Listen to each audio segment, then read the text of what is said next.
Bases dropped on a new edition of Soccer Down Here. It is December 4th. It's a Friday. It's a Freestyle Friday, so we got lots of things to get into with you this morning. Minnesota has moved on to the Western Conference Final. We'll talk about their demolition job in Kansas City. We'll get into that. We'll look ahead to the conference finals. We'll talk about the news of the day around the world. There are a few very interesting things that have popped off over the last 24 hours. We'll get into all that. We will be joined by Mike Conti at 10 o'clock. We'll be joined by Jackson Conway of Atlanta United here in about 15, 20 minutes. It's going to be a busy morning. If you guys want to be part of it, you can tweet at us at SoccerDownHere. You can email us soccerdownhere@gmail. You can also join us on the Twitch pitch, twitch.tv/SoccerDownHere. Let's talk MLS playoffs from last night because it should only take about 12 minutes because that's how long it took Minnesota to score 3 goals. Bebelo Reynoso, I questioned it after some of his last performances with Boca. I wondered if he would hit the ground running for Minnesota and be what they needed. He has been that and more. He's got 6 assists in the postseason. They've scored 6 goals. You do the math. Couple of them last night were just ridiculous. And Kevin Molino is in a huge run of form. His second goal last night was beautiful off of the ball over the top from Reynoso. It was not as one-sided, John, as the score might tell you. If you go back and watch the beginning of the match, and Peter Verme cited this, and I agree with him, they had chances, 2 really, really good ones early on. If they get an early goal, I think we're talking about a different game. But they didn't. Dane St. Clair was big in the first 5, 10, 15 minutes, and then Minnesota just ran roughshod. Yeah, the first chance, I want to say 90 seconds in, and then you have the opportunity that's cleared off the line. Then you have Dane St. Clair coming up with the big save, 15 minutes in. And yeah, I do think that the tenor of the match changes if one of those goes in, but they didn't. And you mentioned the relationship with Reynoso and Molino. That the second one, first off, the touch that Reynoso had to get it over the defense, and then the volley that Molino puts pass? into. Yeah. The touch on the pass. Okay, gotcha. Yeah, the touch on the pass over the top to get it to Molino so Molino can get the volley and put it in the net. Touch to get it over on the pass was fantastic. Molino on the volley, once again, you just sit there, and it's one of those, for me, it was one of those jaw-dropping moments of, holy bleep, just with the contact that made it there.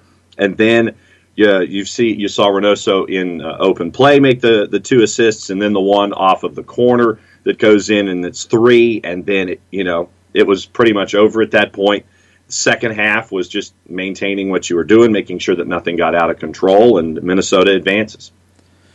Yeah, 19 shots for Kansas City, 5 on target. That's 5 saves for St. Clair. He's got 8 clean sheets in 15 appearances for Minnesota, and they haven't all been easy clean sheets either. Minnesota had 13 shots, but 8 of them on target. Possession was 50-50.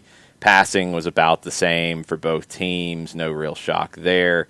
Game state, I think, tells you everything about this one. Other stats, defensive actions, pretty similar. Duels, pretty similar. I mean, it's just Minnesota showed up in the big moments, and it's that tag team of Reynoso and Molino that is the best combo right now in the league. Can they continue to ride that as they go to Seattle? And they'll have challenges in that match in Seattle, but they showed they can go on the road and not stumble last night. Is Minnesota a legit contender to get to MLS Cup? Ooh. Well, I mean, I look at hot hands when you get into the playoff picture. And you look at it bunch of different ways. You can say hot hands offensively or hot hands, in net. And I think that right now Minnesota has both of those. What you talked about with Dane St. Clair registering over, clean sheets over half of the last 15 matches. And then you've got this tag team, like you say, with Reynoso and Molino. I think it sets up that way. But once again, you look at Seattle, and I know that this is where everyone's going to be looking at it. You have the the triumvirate in Seattle versus the two that are there in Minnesota. It's going to be an interesting matchup for me. I can sit there, but I know that we talked about defense for Seattle as part of it, Hold on. too. You boiling down Minnesota to 2 players? That's it? No. That's what you just said. You said a triumvirate versus a duo. That's what I said that folks are going to be focused on. I said, what are you focused on? I'm asking you. I'm looking at... Don't pull an Adrian Heath on me and talk about pundits and people. No. Because he's going to do that. I know. They're plus 320. They're plus 320. What I'm saying is folks are instantaneously drawn to what they saw last night with Reynoso and Molino. And also where Seattle is concerned with the 3 up top with Morris, Ruiz-Diaz, and who's got more Nico goals Ladero. in the postseason? But who's got more goals in the postseason? Which team? Minnesota. Okay. Who has conceded fewer goals in the postseason? Last time I checked, that'd be Minnesota also. Yeah, Seattle's only conceded 1. I mean, let's be fair. I know. But when you're talking postseason form, it's not, and this is the early odds from BetMGM on the MLS website, minus 129 for Seattle, plus 320 for Minnesota. I don't feel like there's that big of a gap. No. I don't feel like there's that big of a gap at all. So Minnesota's playing really well. They're more than 2 players. Dane St. Clair has been huge. Mm-hmm. The back line has been huge. Boxall, Debasi. The front 4, because you have to include Robin Lod and Ethan Finley into this as well. The holding midfield duo of Jan Gregush and Osvaldo Alonso. Spine of the team here is incredibly strong for Minnesota. It's also very strong for Seattle. I think this is set up to be a really good match. My questions at this stage going in is, can Minnesota continue to ride this form? Because I think they're playing their best soccer of the season, probably their best soccer of their franchise's history right now. Can that continue? Is that sustainable? I think it's a valid question based off what we've seen from them at different points in their history. Can Seattle at home do what they've generally done at home, which is win? Can they break up? And this is something Seattle does really well, and this is something that Brian Schmetzer does really well. Can they break up that duo? Can they break up that quartet? Can they make it difficult for Reynoso to find his running buddies? Can they make it difficult for anybody to find Reynoso, period? That's what I'll be looking for in the early stages of that match on Monday night. Does Seattle nullify what Minnesota has done so well? I do want to get into something that was a talking point on the broadcast last night as well. There was a lot of Minnesota-Atlanta comparison, which I think is not valid. And there was also a lot of excusing 2 horrendous years for Minnesota. Mm-hmm. There's a difference in strategy between what Minnesota came in to do and what Atlanta came in to do. Absolutely. There was a difference in spending, especially in the early days. No question. All that is accurate and valid. Minnesota wasn't going to spend big money until they moved into their stadium, so they weren't spending to rent TCF Bank, and they were making more revenue at their own place. All that makes sense. That's not an excuse for 2 horrendous years of bad recruitment, bad planning, a bad roster, horrible defense. It doesn't make it okay, because I think what we've seen from Nashville this year especially is it's not all or nothing. It's not Atlanta or LAFC or garbage. Just because teams don't spend as much doesn't mean it's okay to be as bad as Minnesota was in their first 2 years and as bad as Cincinnati's been in their first 2 years. Nashville's shown you can go a different way. What will Austin do next year? I'm really interested to see. They've been aggressive in some ways. They haven't been as wild with spending. It's a different market. Is it going to take a little bit of time to get to that point? Potentially. But they've been very aggressive. I don't think they're going to be accepting 2 bad years. I don't think they're going to come in and say what Adrian Heath said at the beginning of 2017. It's going to take us 3 years. He was right. And he talked about it last year a lot. He's like, look, I have players now. I have players who can perform in big moments. I've got talent now. I can do different things. That's accurate.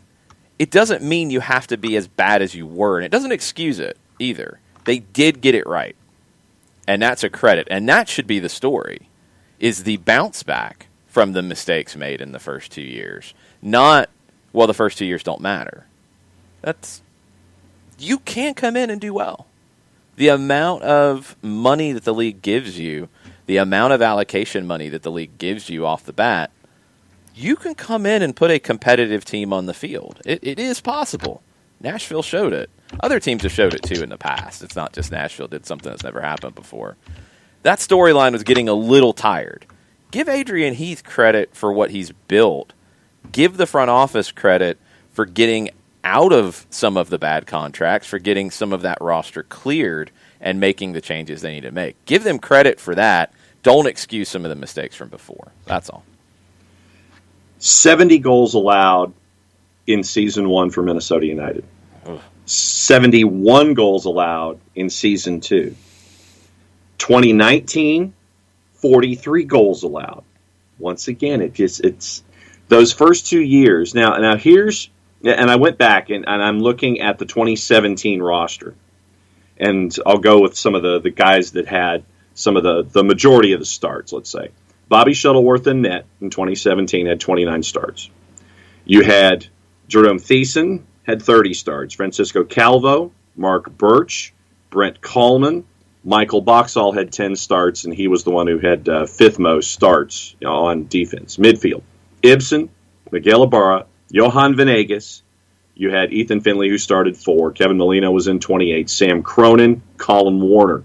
That's your double digits.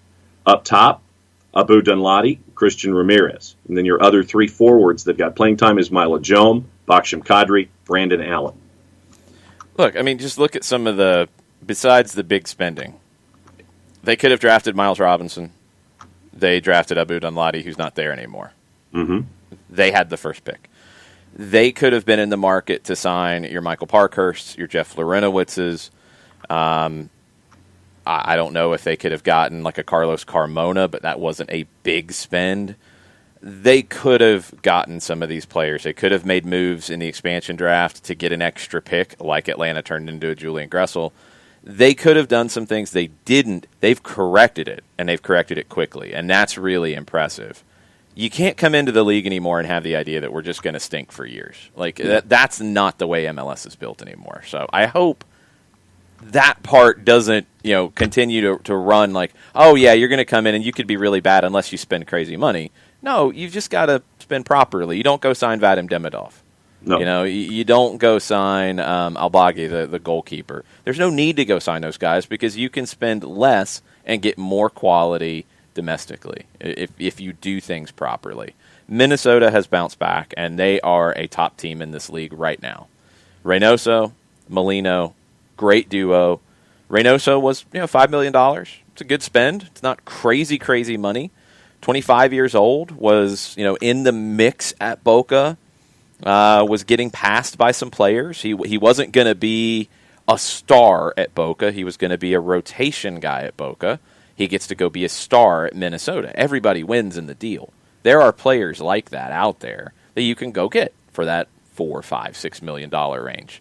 Molino's a guy that Adrian Heath deserves all the credit here. He went and brought him in ahead of Orlando moving to MLS. He had him in USL first, knowing he's coming to MLS. He's had injuries. Heath is stuck by him, and he's delivering for him in the biggest moments right now. And if Reynoso and Molino can dictate the game in Seattle, Minnesota can go there and win. They absolutely can. Seattle will do everything possible to break that duo up and prevent them from dictating the game. And they're going to want Nico Ladero to be dictating things. And we'll see how that goes. We'll get there. That's Monday. Sunday, we've got Columbus hosting New England. That's getting interesting because Columbus has had a couple more positives this week. But Caleb Porter also said they're expecting to get some of their previous positives back. Nobody's had symptoms. If they start to test negative, you could be good to go. It is very unpredictable. Luis Suarez is going to be back for Atletico Madrid this weekend. It's taken him a long time to test negative to be able to come back. He didn't have symptoms either. Columbus, New England will be a fascinating game. I think out of the two, let me ask you first. Out of the two, which do you think is the bigger toss-up? The bigger toss-up? Yeah. See, that for me, that's a neck-and-neck question. I'll go with the West Coast right now. even though I know that New England is hot coming in and Columbus is still dealing with the absences that they are. See, there's like intangibles here for me that can play it both ways, but I'll go with the Western Conference game right now. The Twitch pitch is split. I think it's Columbus, New England, because I think Seattle's playing better than Columbus. Seattle should win at home. I'm not as convinced by Columbus. True. I think New England is playing really, really well, and if Columbus doesn't have Aloy Room, that could be more of a challenge. I think Seattle should be the favorite that they are. I think the odds are correct here at this point. Columbus is a plus 125. New England's a plus 210. That one's a little tighter. Seattle's a much bigger favorite. Yes. I feel like they've got it right so far. I think both will be good games. I think both will be very interesting games. You've got managers who are big personalities. You've got managers who will probably have a good bit to say in the build-up and in the match. You've got a lot of storylines with it. And, you look at those dynamic duos. And, for Columbus, is it Zelarayan and Zardes? For New England, it's Heel and Bow. For Minnesota, it's Molino and Reynoso. For Seattle, it is a little bit more of a trio, but you could say it's Lodero and Rui Diaz if you just want to go tag teams with it. All have attacking duos that are fun to watch and are dangerous for the opposition, but all are also good defensively. None of these teams are bad defensively. Minnesota's got a couple of clean sheets. New England with Matt Turner, one of the best goalkeepers left. Columbus has been one of the top teams defensively all year. Jonathan Mensah has been outstanding. Seattle, Stephen Fry has been there and done that. I think Seattle might be the weakest defensively of the four, but Seattle is good defensively. It's going to be fun to watch. It's going to be great for these two matches. Sunday, 3 o'clock, Columbus, New England on ABC. Seattle, Minnesota, 9:30 Eastern Time on Monday night. We will be doing a watch party for MLS Cup, and we're going to do it as a fundraiser. So stay tuned. Make your plans to hang out on Twitch with us for MLS Cup. All right, Mateo's going to get busy here as we try to get Jackson Conway on the line. He will be joining us ahead of training at Children's Healthcare of Atlanta Training Ground. Let's see if we can pull this off. Come on, Mateo, you can get it done.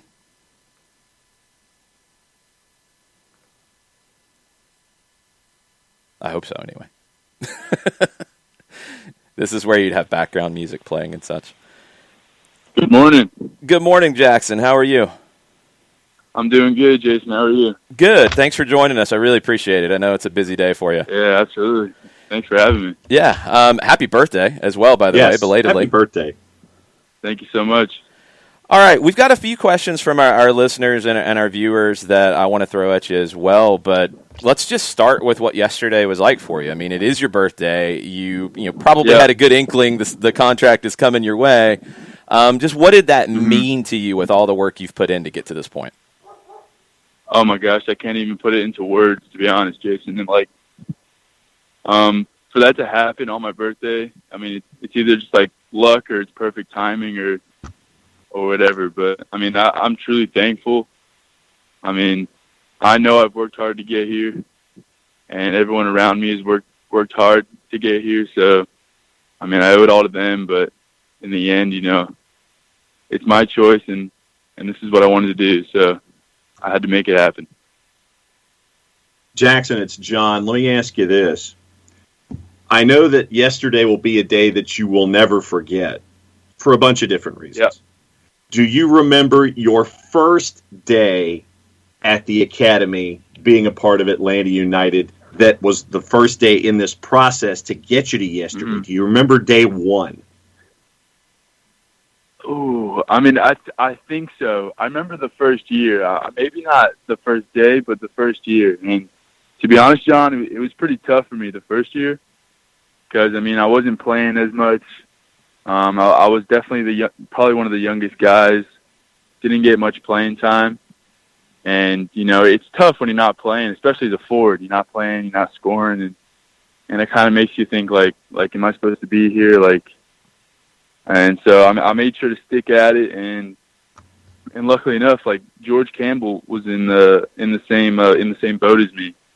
not playing, kind of, both of us riding the bench together, and we're like, hey, our time will come, and, next thing you know, and, these last 2 years, we both kind of killed it. So kind of what shows, kind of shows the process right there. You start kind of small, and then you got to build your profile a little bit, and then, next thing you know, you're an MLS player. So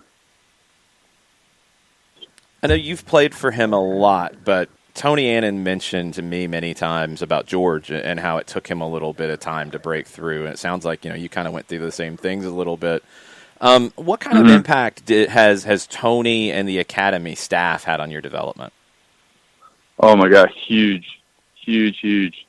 I think an important thing with Tony and I is that he's been my coach ever since I was 12 years old. I mean, he found me at a little small club just outside of Atlanta, and he turned me into a pro. So, I'm forever thankful for what he's done for me. And, like you said, it's a process.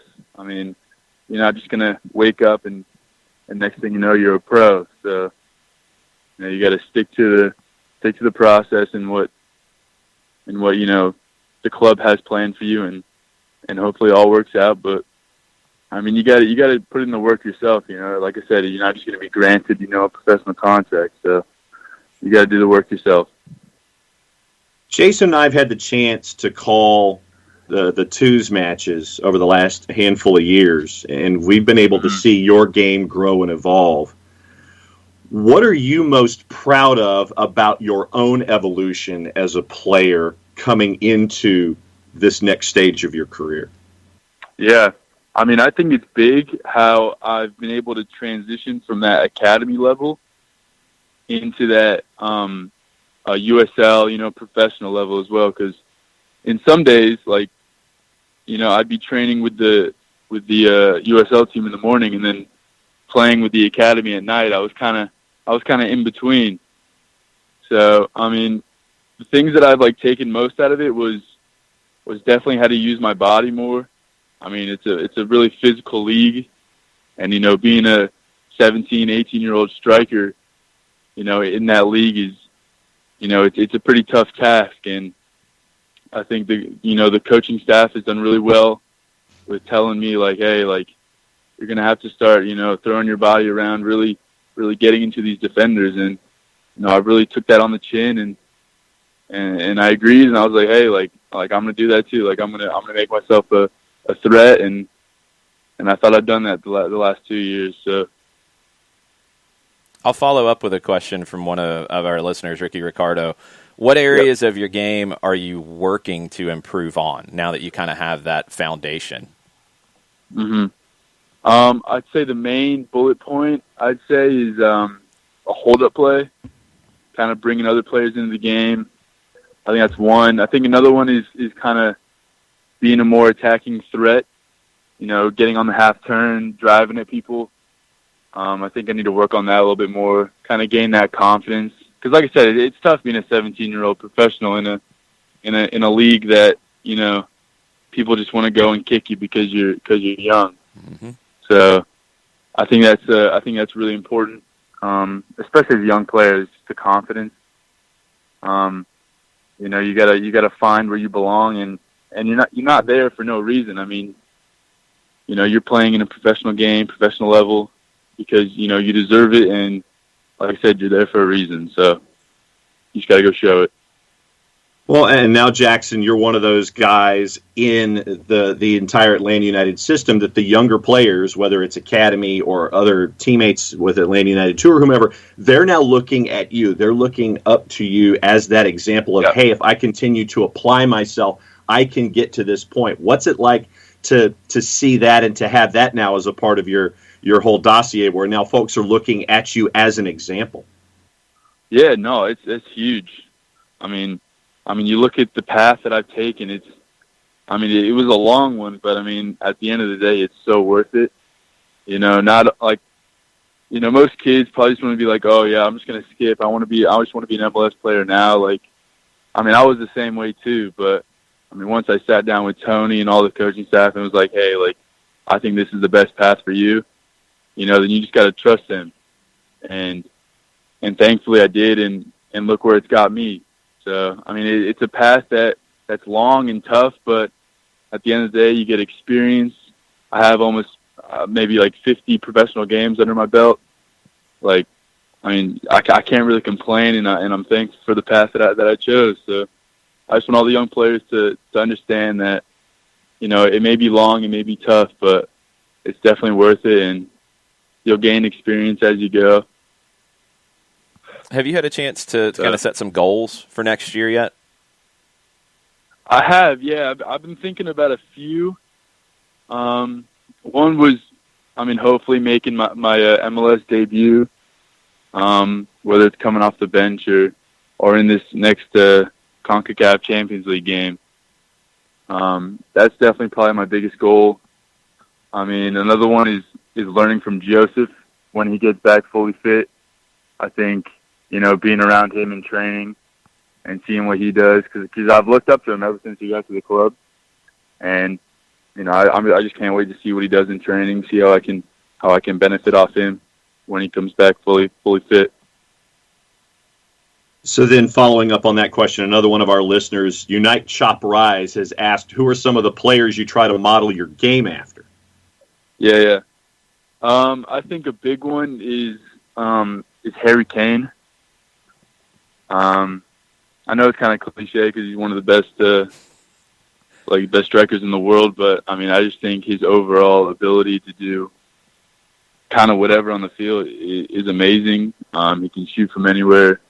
You know, his hold-up play is good. He drops in, he gets turned, and I think he's pretty similar to me. You know, but when I was like more younger and I wasn't really thinking about the professional level, I looked up to Wayne Rooney, like young Wayne Rooney.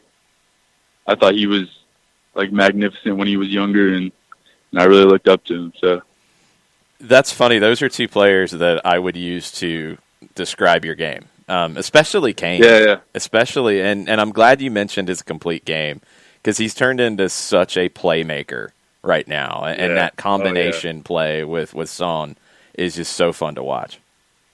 Mm-hmm. Yeah, absolutely. All right, let's have a little bit of fun here. Kevin from Charlotte asks, what's your pregame playlist look like? Pregame playlist. That's a good one. Do you have certain songs you got to hear before a match? Yeah, so I'm a big country fan, and rap fan. It's kind of a mix. So I'd probably say on the way to the training ground, on the way to the stadium, I probably listen to a little Luke Combs here and there, some Morgan Wallen. Okay. And then I think in the locker room, got the headphones in, I'd probably switch it and maybe listen to a little Young Thug and probably Lil Baby, I think. I like it. Ramping up. You know, you can't go heavy straight out of the gate. You gotta get ramped up for the game. Build up to it, right. Absolutely. Yeah, you can't go out playing a professional game after coming out, you know, listening to some country music. So.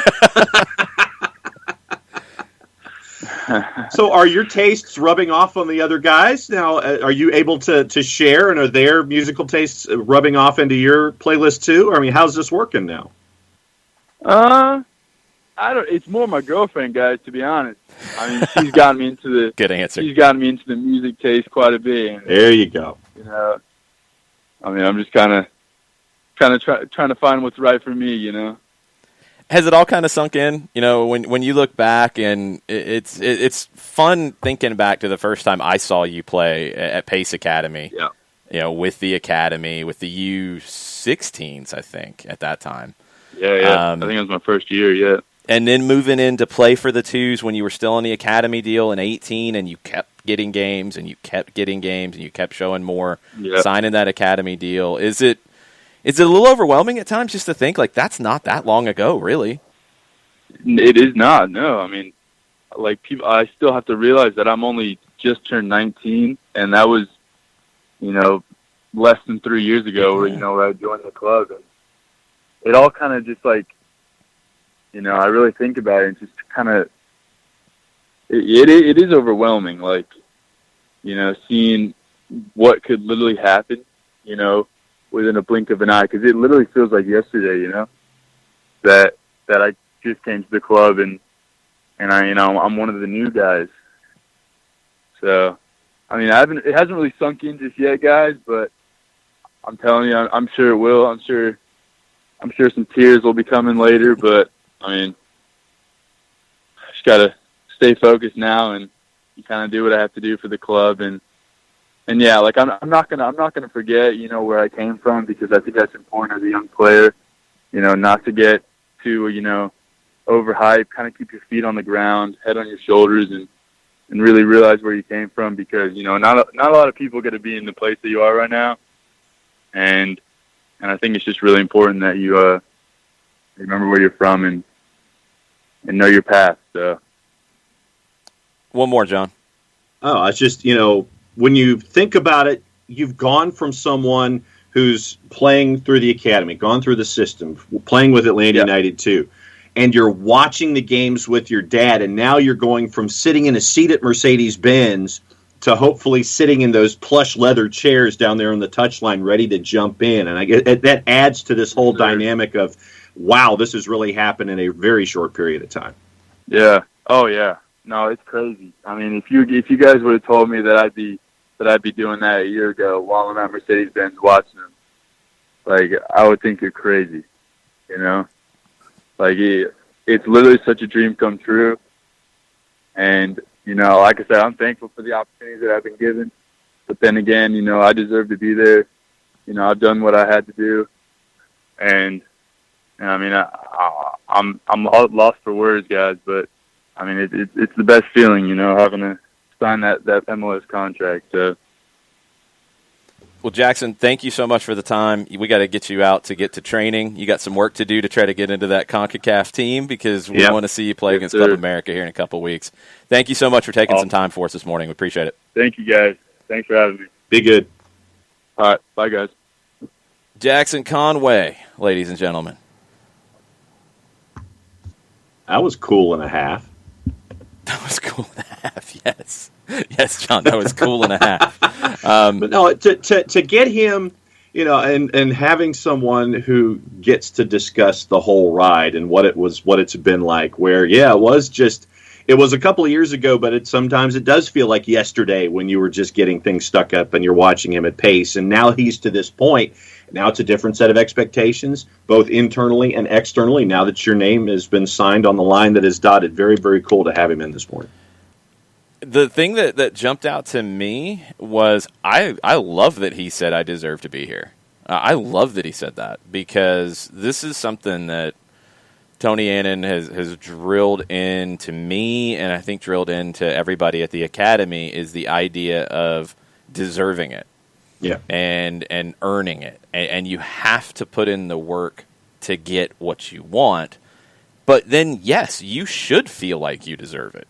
Absolutely. And he has put in that work. I mean, he was a guy, I went back on a few things last night to look at a little bit of his run to this point. And he was a guy who was getting called into U14, U15 national team camps. And then he was kind of, like he said, like a little bit of a tweener. He was kind of in between on, is he going to play out wide? Is he going to play up top? Is he the best of the U17s at a little bit younger age? No, not yet. He had to wait a little bit. He had to grind a little bit. But he was in national team camps with Conrad, who's at Barcelona now. He was at national team camps with guys who have went on to make it in big ways. He was also in national team camps with guys who have not made it as a professional yet. He's one of the few who has. And we're talking U15 camps, in 2015, 2016. He's a guy who's broken through, and he's done it through hard work. And you think back to what we saw initially with him and then compare it even to this last season in the USL Championship, he is a different player. And you can see the Harry Kane kind of, looking up to him and wanting to model elements of his game. He's not one-dimensional. He's not just a big number 9. He's not just a goal scorer. He can play, and he can, I think as he said, when he can kind of combine all the elements of what makes Jackson Conway. That ability to play, that ability to use his feet, that ability to pass and create for others, but also that body that he can use to hold people off and improve that hold-up play. He is a huge prospect at the MLS level, at the national team level. The sky's the limit, and he's just got to continue to progress. There's no rush. There's no hurry. He's not coming in next year expected to score 20 goals. That's a good spot for him. It's a good spot for him to come in and get back to something that served him well, grinding and putting in that work every day on the training ground. Yeah, and I loved what he was talking about, especially, learning from Tony Annan and having those messages drilled in, but also when he says he's looked up to Joseph. And he's going to be with Joseph on the practice field. And I can't wait to see how Joseph rubs off on Jackson. And that for me is going to be another fun part of this whole thing. Yeah, I mean, I hope he kind of helps instill that killer instinct that I think Jackson's got, but, continues to bring that out of him. You want players, especially young players, to not come in meekly. You want them to come in respectfully, but you want them to come in with a swagger. And I think Jackson has that in the best ways. So excited to see it. There's been questions in the Twitch pitch on if expect him to play against Club America. I do. I actually expect him to see the field in that game. I don't know if he starts, but I expect him to play. Love to see what he could do in that moment. I mean, he's a guy who, I think with what he's gone through in USL now, and it's important to mention that he is, I think, the template for a different kind of progression. He was an academy player who got games at the end of 2018. And I remember when he first got his opportunity, it's kind of like, okay, it's another academy player coming through. What are we going to see? And then he had a moment at Coolray. I think it was against Red Bulls too. I might be wrong on the opponent. But he pulled a turn at midfield where he let the ball run to one side. He went around the defender to the other side, just smoked the defender. And I remember thinking at that time, like, there's something a little different about him. He's not coming in just to make up the numbers. He's not coming in, overawed. He's coming in with some attitude. And he kept getting games with that team, and he kept playing. And then he signs the pro deal for Atlanta United 2. Not a homegrown deal going into 2019. He signed an Atlanta United 2 deal. And it's something that Tony and Bocanegra have specifically said many times. They didn't treat him any different than the homegrowns. He was still being treated with those expectations because he was a professional. He was being paid to show up and play and put in the work and get better. And he took that and ran with it, where there are some players that have not wanted to take that deal. Yep. There are some players who have not wanted to sign an Atlanta United 2 deal, or in a lot of different clubs, sign the USL deal. They want the homegrown deal, and it's held players back. Jackson took the deal that was given to him. He continued to put in the work, and now he's earned an MLS deal on the back of it. It doesn't always have to be academy homegrown MLS. It can be academy USL, then homegrown. And I think Jackson's shown a different way you can go forward. Yeah, and I'm just looking forward to the next step in that evolution that we were talking about with him, and seeing where it goes from here and what he's going to work on and what he's going to continue to do to have that evolution as a player. Yeah, I mean, I think at times we can maybe harp on that too much with some guys. You're always looking to improve. I think at his state, it's good to kind of get that check-in with him, and he wants to be a better hold-up player. That gives him a different element, and that's something I think a lot of natural goal scorers are looking to add to their game, so you can be more effective. I mean, it's something Joseph went through. 2017 and 18, hold-up play really wasn't much of his game. 2019, it became a big part of his game. And at the beginning of 2020 in CONCACAF, it was a huge element of his game and of the team's success. So you have to be complete. And I like that you have a young player who is scoring goals but is not just resting on that. Questions about his number, what number they're going to give him. I think he said yesterday he hopes he'll get 36, which is what he's worn. I think in the academy as well, and he wore it with Atlanta United too. But I don't know if they've made that decision yet. Yeah, and we're caught up with folks on Twitter asking questions for Jackson. There were some other things that came up as well, but no, I'm used to seeing him at 36, and so now I hope he gets it. And once again, it's just part of that stuff that we've seen. There's part of that evolution. It's like, okay, we've seen him as 36. Does he get to be 36? Is it 18? Is it a variant somewhere in there? So that's going to be a fun part for me too. Yeah, thanks to Atlanta United for reaching out and allowing us to get Jackson on. And figuring it out on the fly with everything going on. Training schedules have been kind of all over the map. They've been generally training later in the day because of the cold in the morning, but we're supposed to get some bad weather later, so Yes. they moved it up, so we had to get creative. We weren't able to get video for you, but we got what we could. And Mateo is working hard, Winter and everybody else in Mizano. We will continue to try to do more of that as best as we can. It's not always easy, but it worked out okay. So thanks again to Jackson and everybody at Atlanta United for making that happen. All right, a couple other bits of news. Dylan Butler from MLSsoccer.com advanced the story that Stephen Goff had, and Dylan Butler tweeted, "I'm told Chris Armas will be the next DC United coach, barring anything unforeseen." I'm still surprised. I'm still very, very surprised by that. Not that Armas is getting another job so quickly. I think he deserves it. But I'm a little surprised that DC went down that road with a Red Bulls former manager. I'll be curious to see what the reaction is in general. Now, other news that has come up, Taylor Twellman tweeted it last night. It had been talked about earlier in the day on Europa League coverage. I believe we mentioned it yesterday that there was reportedly going to be some protests from Nice fans about Patrick Vieira, and if he didn't win yesterday and over the weekend that he could be in trouble. Well, that was true. Jonathan Johnson of CBS Sports had that nailed on the Europa League preview, and Taylor Twellman said that he would be let go last night, and it was officially announced this morning that Patrick Vieira is out at Nice after the Europa League defeat. Nice said in a statement he's no longer head coach, effective immediately.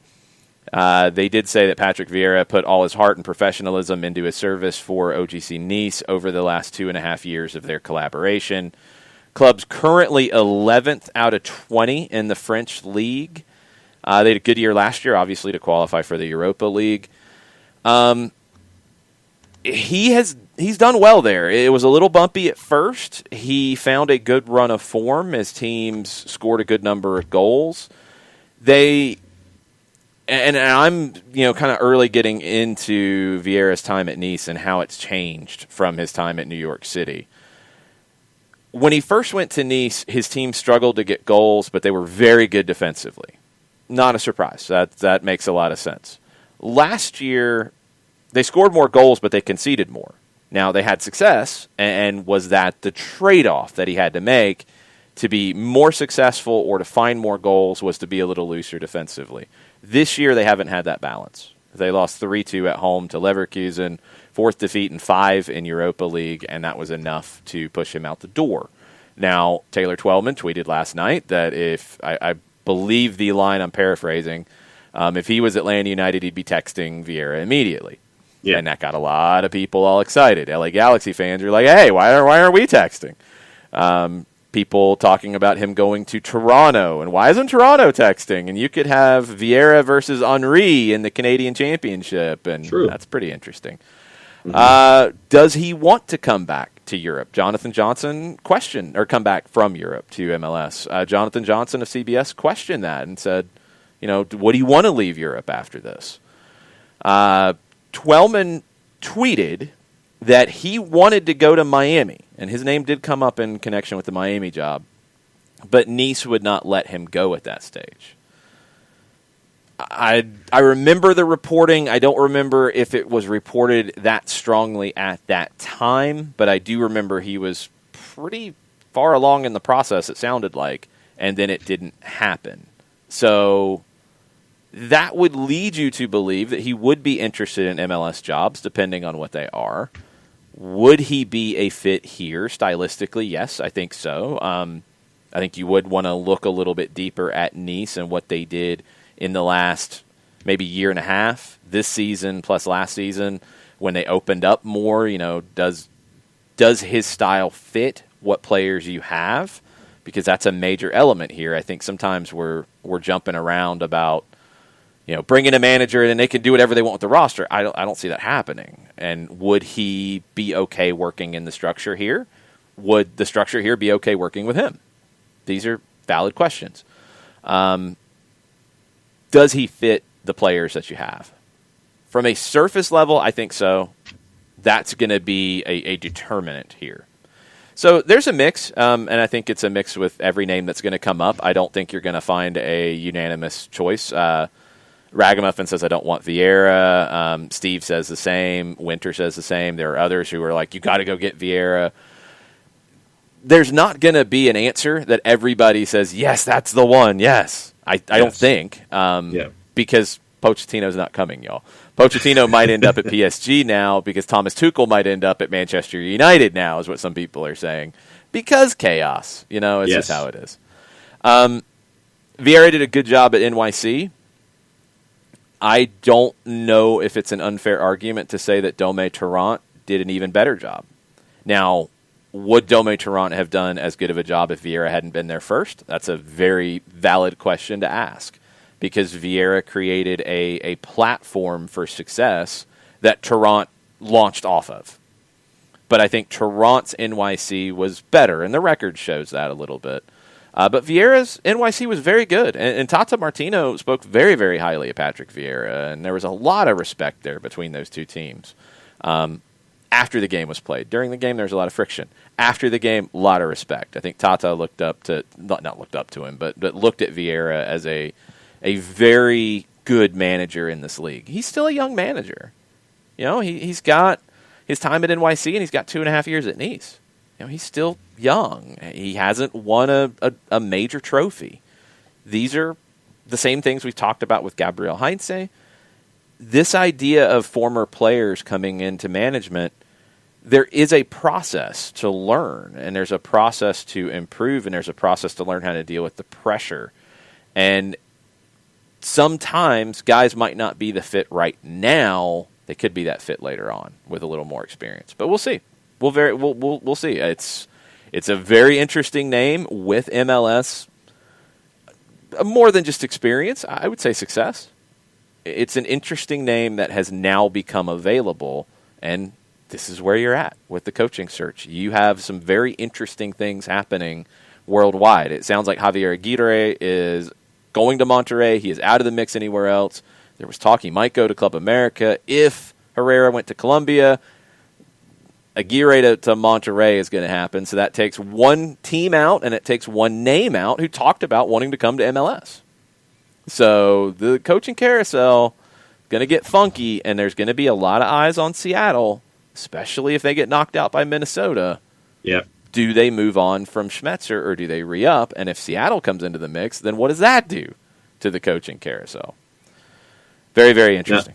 Yeah, no, and just looking at the numbers quickly out of Ligue 1 for Nice being middle of the table, I mean, they're 7th in goals allowed, having problems offensively. They had a winnable game. They have a winnable game, or at least they should, this weekend against the team that's in 17th. So, I mean, they were really only a win or 3 points out of 7th to move them up the ladder that much quickly. But I understand the idea of losing 5 in Europa League and losing patience and all that kind of stuff. So, I mean, I think that there could have been some more wiggle room domestically for Nice to move up the table rather quickly. But, patience being what it is these days, I understand it. Katie asks, how do we compare a coach with moderate to low success in France to a successful coach in Argentina? I mean, if you're directly comparing Vieira and Heinze, I think they're pretty similar because where did Nice finish last season in the table? I mean, it was Europa League level because they're in, but I don't remember what spot they finished in. 5th. They were 5th, and it was a distant 5th. Well, yeah. I mean, you're comparing 5th in France to 3rd in Argentina. I think it's pretty comparable, to be honest. most people, and they're similar kind of clubs too. They're clubs who, if you're comparing Vélez Sarsfield to Nice, like they're clubs who are good clubs, not massive clubs, not clubs that have trophy expectations every year, but clubs that expect wins. So you're kind of in that second tier of teams in those leagues. I think they're pretty comparable, to be honest. Just looking at his numbers very broadly, New York City, he was there in 16, 17, and half of 18, so 2.5 years. At Nice, he was there for one whole season, 18, 19, or maybe two and a third season, so I want to be fair. So 18, 19, 19, 20, and then whatever we've had in 20 so far. So about the same number of games in both places, 90 in New York City, 89 at Nice. At New York City, 40 wins in 90, scored 151 goals, gave up 137 in 90 games. That's pretty high. Nice won 35 of 89 games, 4 more losses, same number of draws. Far fewer goals. You could say tougher league. You could say more defensive league. That's fair. 106 goals. Conceded 115. So in the 89 games, his goal differential was -9. It was +14 in New York City. What I want to dig into a little bit more, if the carousel starts spinning harder, is what changed from year 1 to year 2 and then into year 3 with him to give up more goals, to get more, but to give up more. Did the balance just get out of whack? Was he under pressure to score more?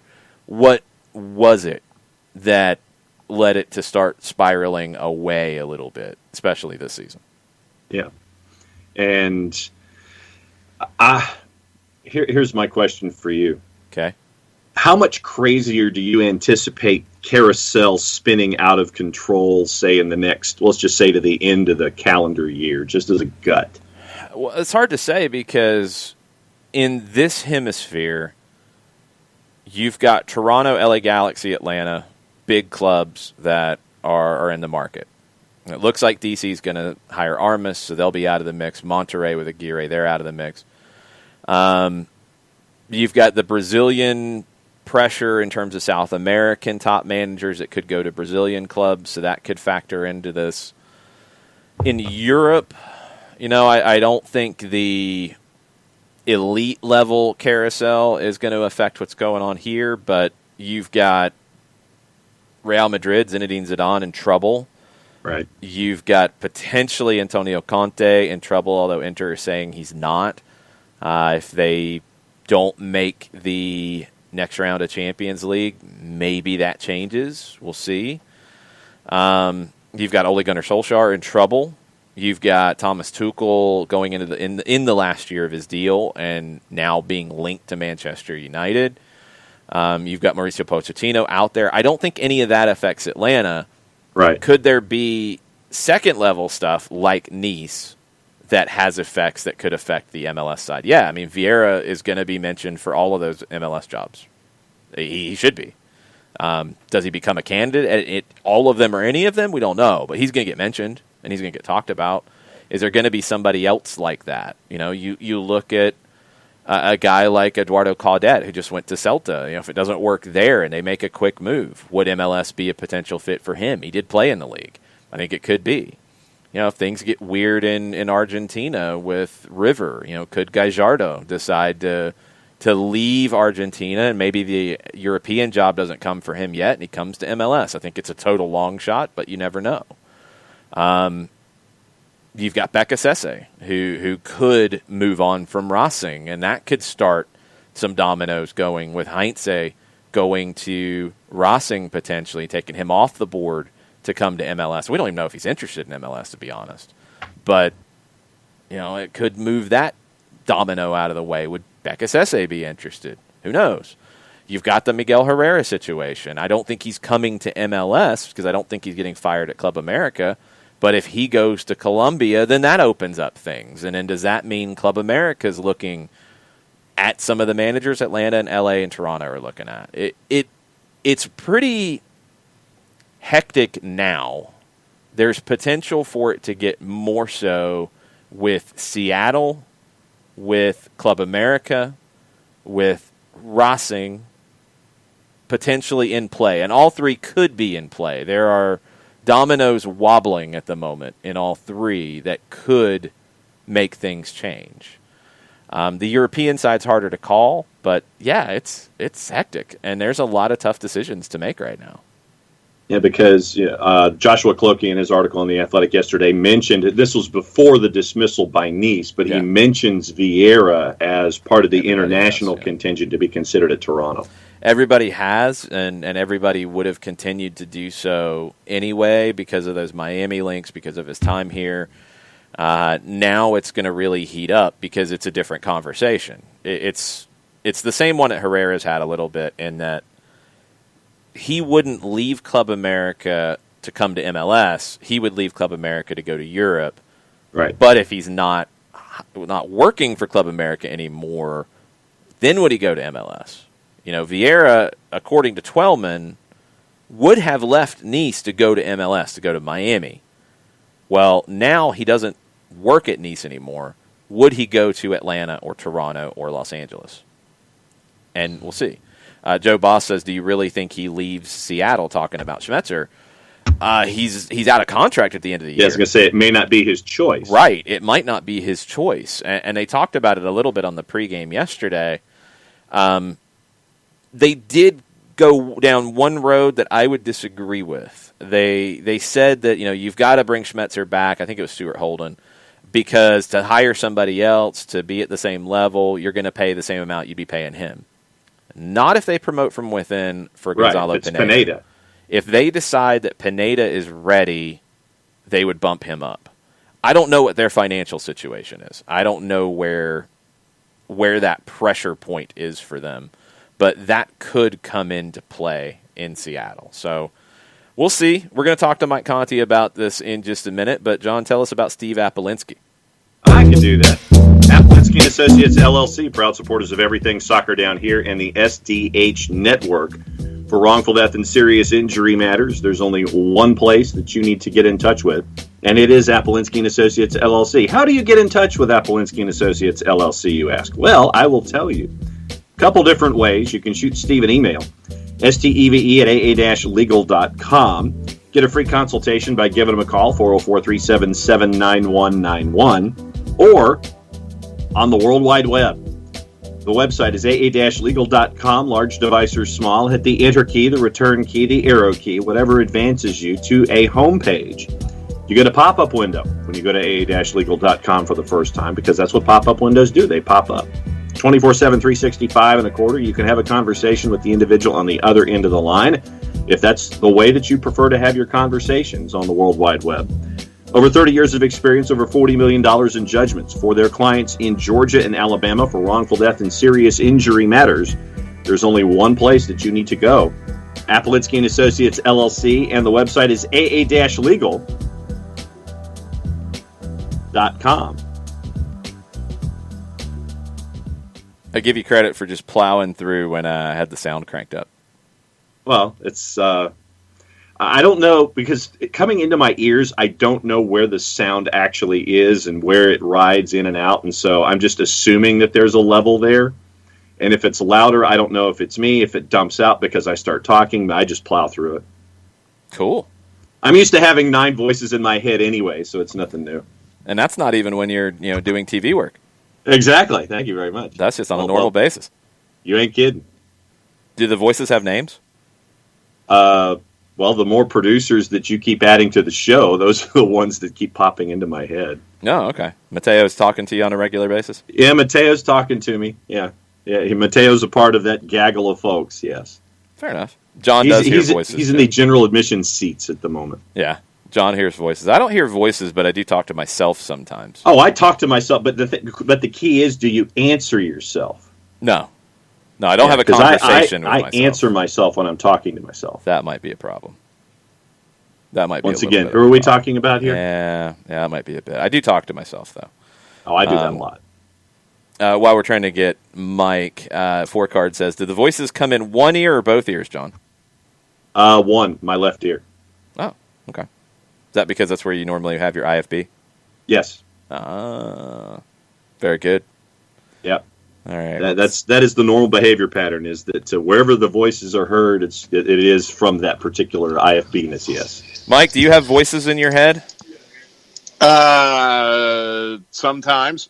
Okay, no, fair enough. Do you talk to yourself? That was the bigger No, question. I used to talk to myself a lot as a kid. As a kid, It's gotten I don't worse really for do me. it anymore. But I used to, and I really, thank God every day that my parents didn't send me to the nut house when I was a kid because, as a 5 or 6 year old aspiring play-by-play announcer, often you make up games in your head and you call the game in your head, except you're verbalizing it instead Amen, of brother.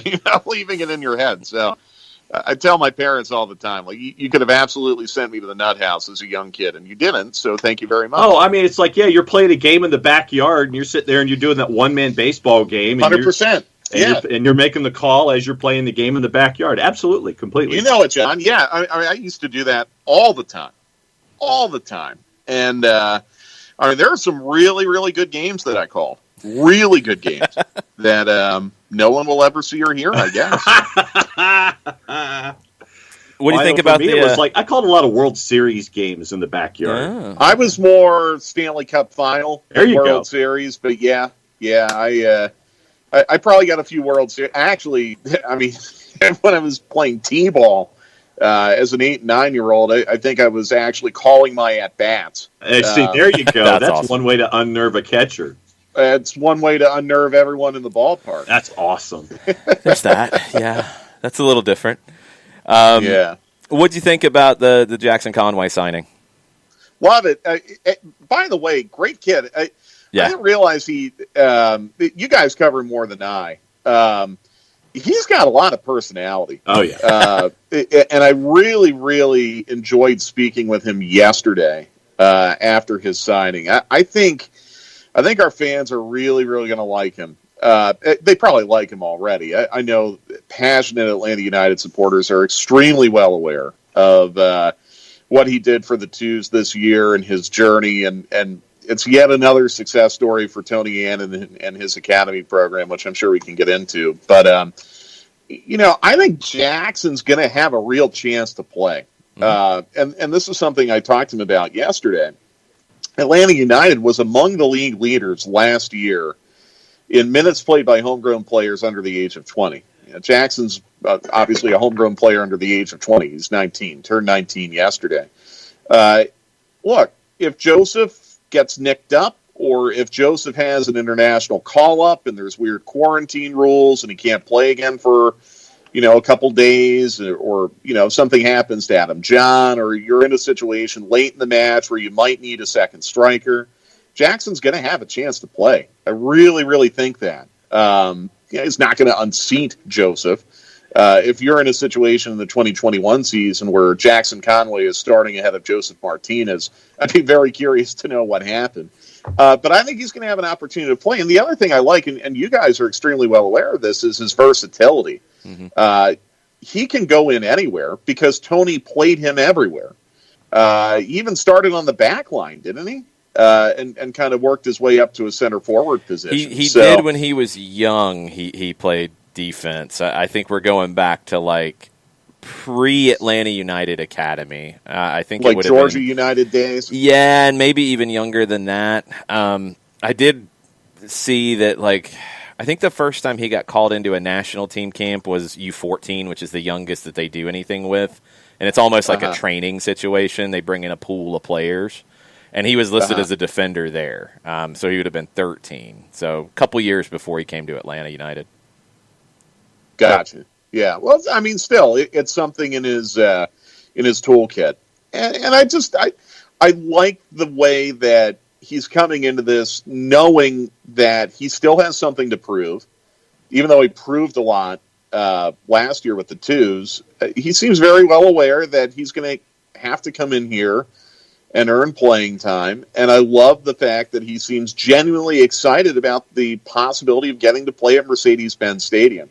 So I think he's saying all the right things. I think he's going to be a really great player for this club. I think he's going to be a very useful player for this club. And I'm so excited for him that he's getting the opportunity. And I think, again, it's a real tribute to Tony and the work he did with him in the academy program, all the academy coaches that worked with him, and Glassy as well. Yeah. Because Glassy really got the ball rolling with him last year for the twos before Glassy got called up to the first team. So it's another success story for Atlanta United's academy program. It's not going to be the last. This is only the start of it. Well, and he's mentioned George Campbell as someone that he has been making this walk with this entire time, and George getting to learn from folks like Miles Robinson and see Miles' progression from Atlanta United too, and understanding that okay, all right, we're here, we've got to grind it out, and you get the results that you're getting, and you're seeing that not just with George. Not just with George Campbell, but with George Bello, who's grinding it through, Jackson Conway grinding it through, and we're seeing a lot of guys also with Atlanta United too that could be those next guys to come and be a part of this process, whether it's Will Riley or Coleman Gannon or Caleb Wiley, all of these different names that we've seen that can be added to this process of what you're seeing, where you show up in the academy, you do the best that you can, you continue to grow and advance, and you get that first team deal. And Tyler Wolf and Efrain Morales. Yeah. I mean, the list is growing, and it's going to get larger, as you said. I thought it was kind of cool. I didn't realize that Jackson and George Bello had played together for as long as they had. I guess starting from age 11, if I heard that correctly yesterday. I think that's right. So, Joe Patrick tweeted something yesterday that I really agree with. That's one of the really neat things about soccer, especially those who choose the path that Jackson and George chose as opposed to, going through the collegiate route, is you build these relationships. Jackson Conway's 19 years old. He's half my age, and he's known George Bello twice as long as I have. I just think that's really cool. I think that's really, really neat. And I know it sounds silly, but I think it just adds to the buy-in that a local guy has with their hometown club. I really, really think that adds to the buy-in. So Jackson, I'm so excited for him to get this opportunity. I think he's going to handle it really, really well. That's the one thing that came across to me when I got to speak to him yesterday, in your interview with him today, what he said to Andy and Randy yesterday on 92.9 The Game. I really think he's a very, very mature young man who learned a lot and grew a lot over the last 12 months. And he's going to be up for this opportunity, and he's going to handle it really well. Yeah, I think so too. All right, let's try this again. This is really, really interesting, and Ricky Ricardo shared it with us on Twitter. Enrique Bonilla, who is the head of Liga MX. There had been some talk earlier in the week that he was going to be stepping down at the end of the year from Liga MX. Okay, that happens. Sure. Now, this report, and it is from... Who do we have this from? I want to make sure I get this right. Joaquin Lopez Doriga. Yes, Joaquin Lopez Doriga, who is with Radio Formula. That Bonilla is leaving. There will be a new president of Liga MX, and he is leaving to focus on the creation of the North American League in conjunction with Major League Soccer. Not really any more detail than that. Just that he would be leaving to focus on that project, whatever that project is. But yeah, and let's interesting. I think we need to just signal a word of caution. Yes, that league could mean many, many things. Absolutely, it could mean a tournament. It could mean like a Champions League where it's in conjunction. Exactly. That's what I see. Exactly. That's where I see that going. I think, and I would have thought that the pandemic would have pushed all this back by a couple of years, and Ooh, that might still turn out to be. No, I think it actually accelerates it because of the financial implications. Because now you've got, let's take Club America out of the conversation for a minute. We'll take Monterrey out of the conversation. Probably Tigres, maybe Chivas. Yeah. We'll say Atlanta's probably in a good spot. New York City's got money behind them. They should be okay. Toronto should be okay. Galaxy should be okay. LAFC should be okay.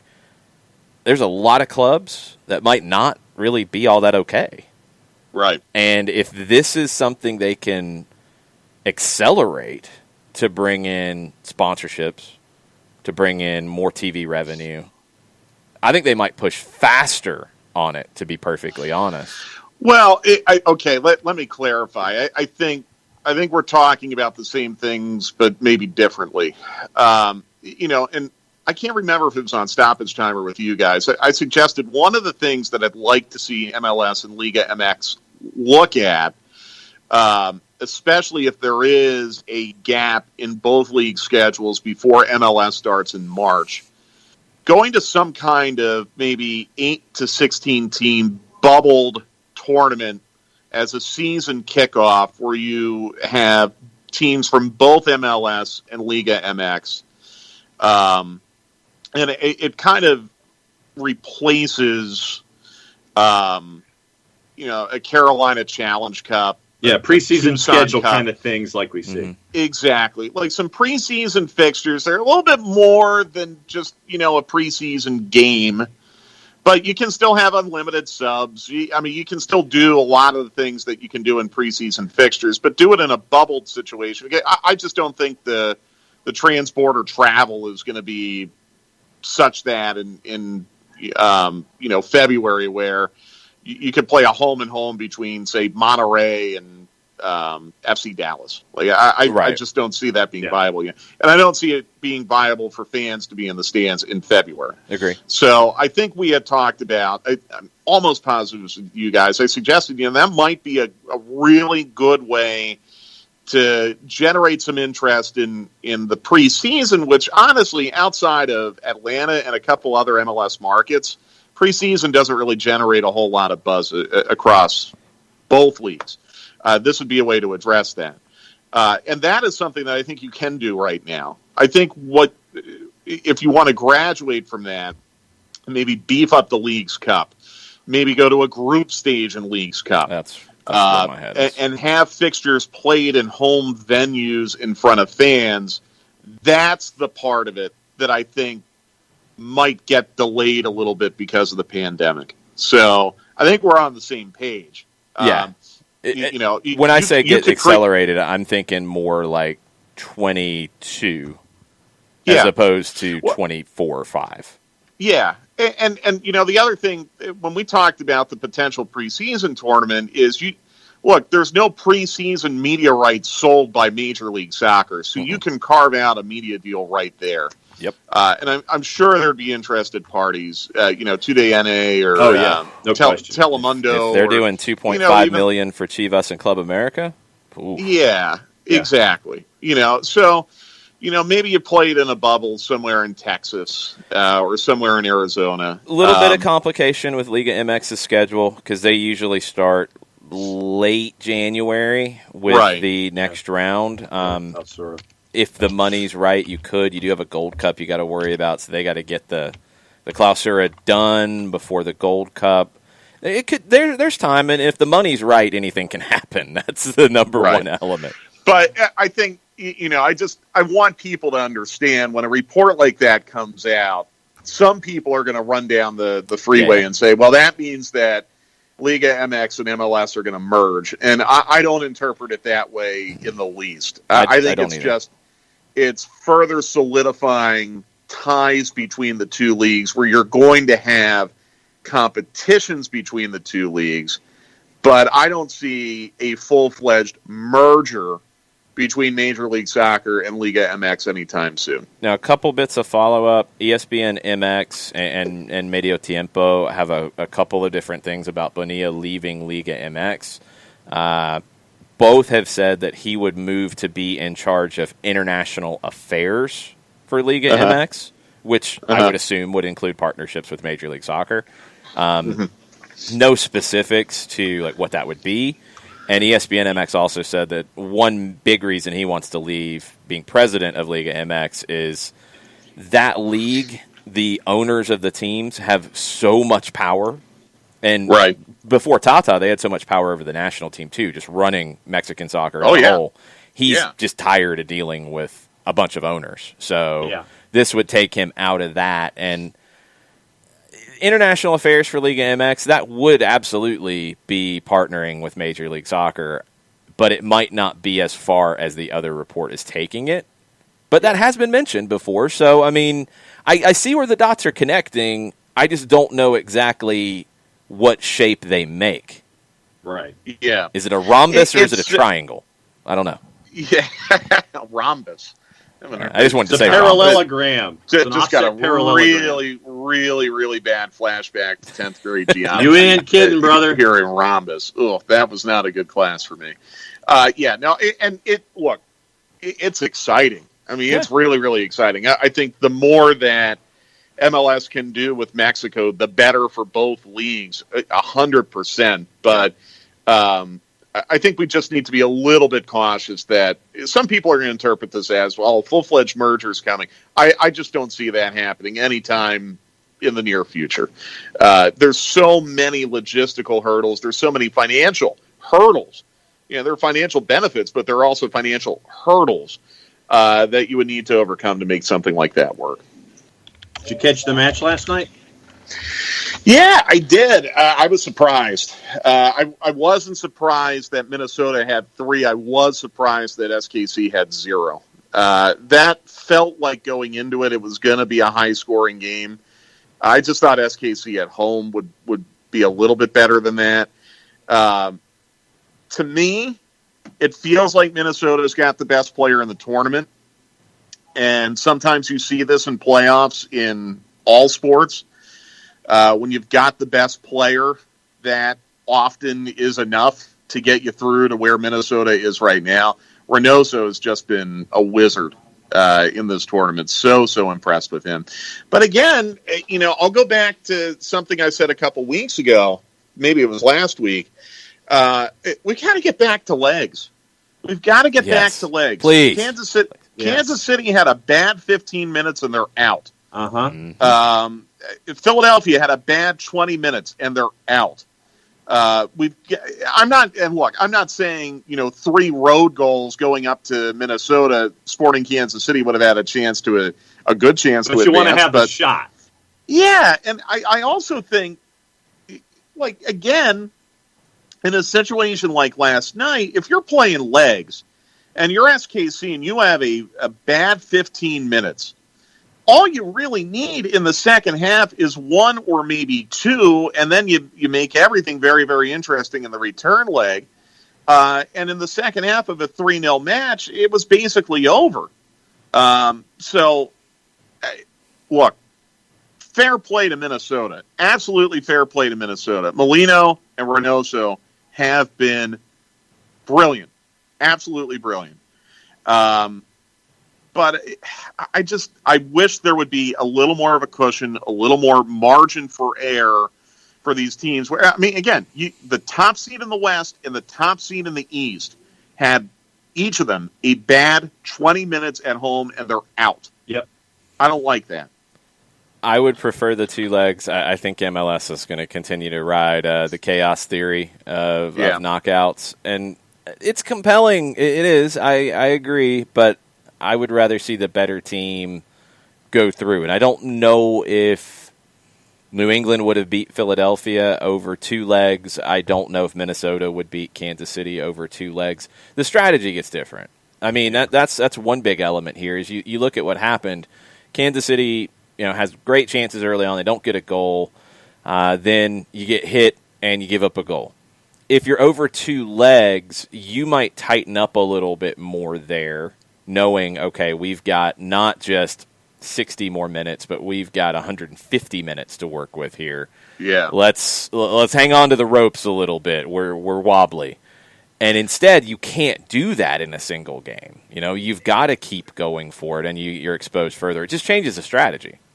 Yeah, and again, you want to incentivize these regular season matches, right? Yeah. Like, there's got to be a reward for being the higher seed. They say There's it's gotta home be a field reward advantage for it. in a single game. That they think that's in the a reward. in a closed-door match. Exactly. I mean, I get it. I get it. No, that's a good normal point. year. Yeah. But, I mean, there is no advantage this year. You're playing closed-door matches. There is no advantage. Now, again, everything had to be done on the fly this year. I'm not – please understand, I'm not criticizing MLS for that. But, no, I think – again, the value of being the higher seed is having that home leg in the second round, knowing what you need to do to, or not second round, second leg, knowing what you need to do to advance, and also getting the assurance of having your home fans in for a match. Again, if you're the league, what is the negative to having more playoff matches? Mm-hmm. It's more match day revenue. Potentially more TV revenue, depending on how the contracts are written. And I don't know how they are. But at the very least, it's more match day revenue. What's the drawback? One of the drawbacks would be, the longer the playoffs go, the more you introduce weather problems. They don't have to go longer, the equation. That's the one that I kept getting frustrated with that conversation coming up. Because that was one of the big pushbacks nationwide was, it's going to make it longer. No, you do what Mexico does. You look at their playoff format. They did a play-in round this year where you had a single game, better seed hosted, play-in round. Okay, then you get to 8. And they don't have conferences, so they're just getting to a quarterfinal, the conference semifinal level, essentially. And they play Wednesday, Saturday, or Thursday, Sunday. Mm-hmm. And that's it. And you do everything in that format. And so you're instead of playing one game a week, you're playing 2 games a week, which, yes, is adding more games. But you're doing this coming off of an international break. And the way the schedule was supposed to work out, you're coming in after the October break, you're finishing before the November international break. You've got the time to do it, and you're going to play a little compressed in the playoffs, but you're coming off of 2 weeks off. Yeah. So Right. Yeah. it No, can sense. work. They make it work, and they've done it for so long. It goes well. Do that. That's the one I would do. Yeah. No, it makes sense. But I would just say again, Mexico doesn't deal with the potential weather complications. But if you no, for sure. But it wouldn't change the schedule. It wouldn't make the calendar longer. Is what I'm saying. No, it'd be the same. No. I get that. But if you had a snowstorm in Toronto, or if you had a blizzard in Foxborough, and you had to push a match back by a day, there's less margin for adjustment when you do what they do in Mexico. You could still. I think you could still squeeze it. I mean, if you're the Wednesday and you move into the Thursday, Sunday, okay. If you're the Thursday and you move into a Friday, Monday situation, okay. Then you have to be in the Thursday the next round if you qualify. I think you can do it.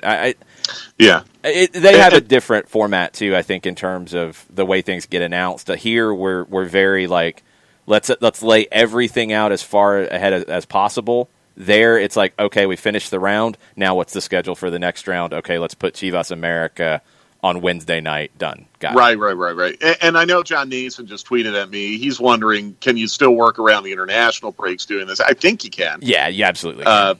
I'm pretty sure you can. You can. So it's doable. We'll see. Yeah, that's just where I'm at. And again, it's been compelling action. There's been a lot of drama.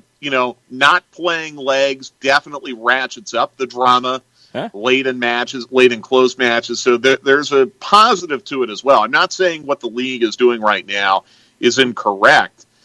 I'd like to see more. I'd like to see more playoff games. And going to legs not only accomplishes that, but I think it makes it a little more fair for everyone.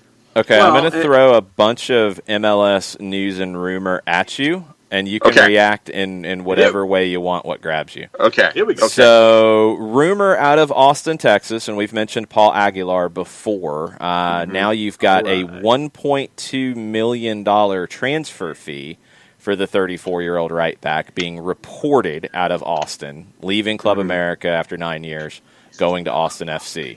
You've got Siem de Jong, who is out of contract in Cincinnati, signing with Heerenveen in the Netherlands, so he's gone. You've got a report that Portland is trading left back Marco Farfan to LAFC for $300,000 in allocation money. They need to strengthen that back line. That's a good trade for LAFC. And you've got Patrick Vieira out of a job in France. How about that? Where do you want to talk about? What do you want to talk about? Where do you want to go? Well, let's go with Vieira because Twellman's put it out there. Mm-hmm. Let me throw it back at you guys. I'm going to ask both of you guys a question. Sure. If Atlanta United, if a report were to come out that they're talking to Patrick Vieira or they're talking to Greg Vanney, and by the way, if either or both of those managers were in the mix for Atlanta United and one of them ended up getting hired here, I'd be very, very supportive of that. I think they're both excellent managers. Yeah. Okay. But let's say that report comes out. Yeah. How do you think supporters would feel hearing that, knowing that, well, wait a minute, Atlanta United has said, they're wrapping up the process, they're finalizing it, but now we're learning that they're talking to two people who just became available in the first week of December. How do you think that would be reacted to? I would need to go back and check the quotes on, did they say they were wrapping up the process, or did they say they were looking to have it done by the end of the calendar year? Or did it they change? Said both. Yeah, or did it change? Because it could have changed. Yeah. I seem to remember the wrapping up comment earlier, and the more recent comment was you're planning by the end of the year. Even if that goes a little bit further, it's okay. That's part of the process. People will react in the way that I think you're pointing out. People will say, well, what were you doing before? Right. Which I disagree with, and we had this conversation yesterday on the show. I think it's all about getting the right person for next season, and if that is somebody who has just now become available, that's why you waited. It's why 100%. And I think we talked about that Wednesday, too, on Stoppage Time.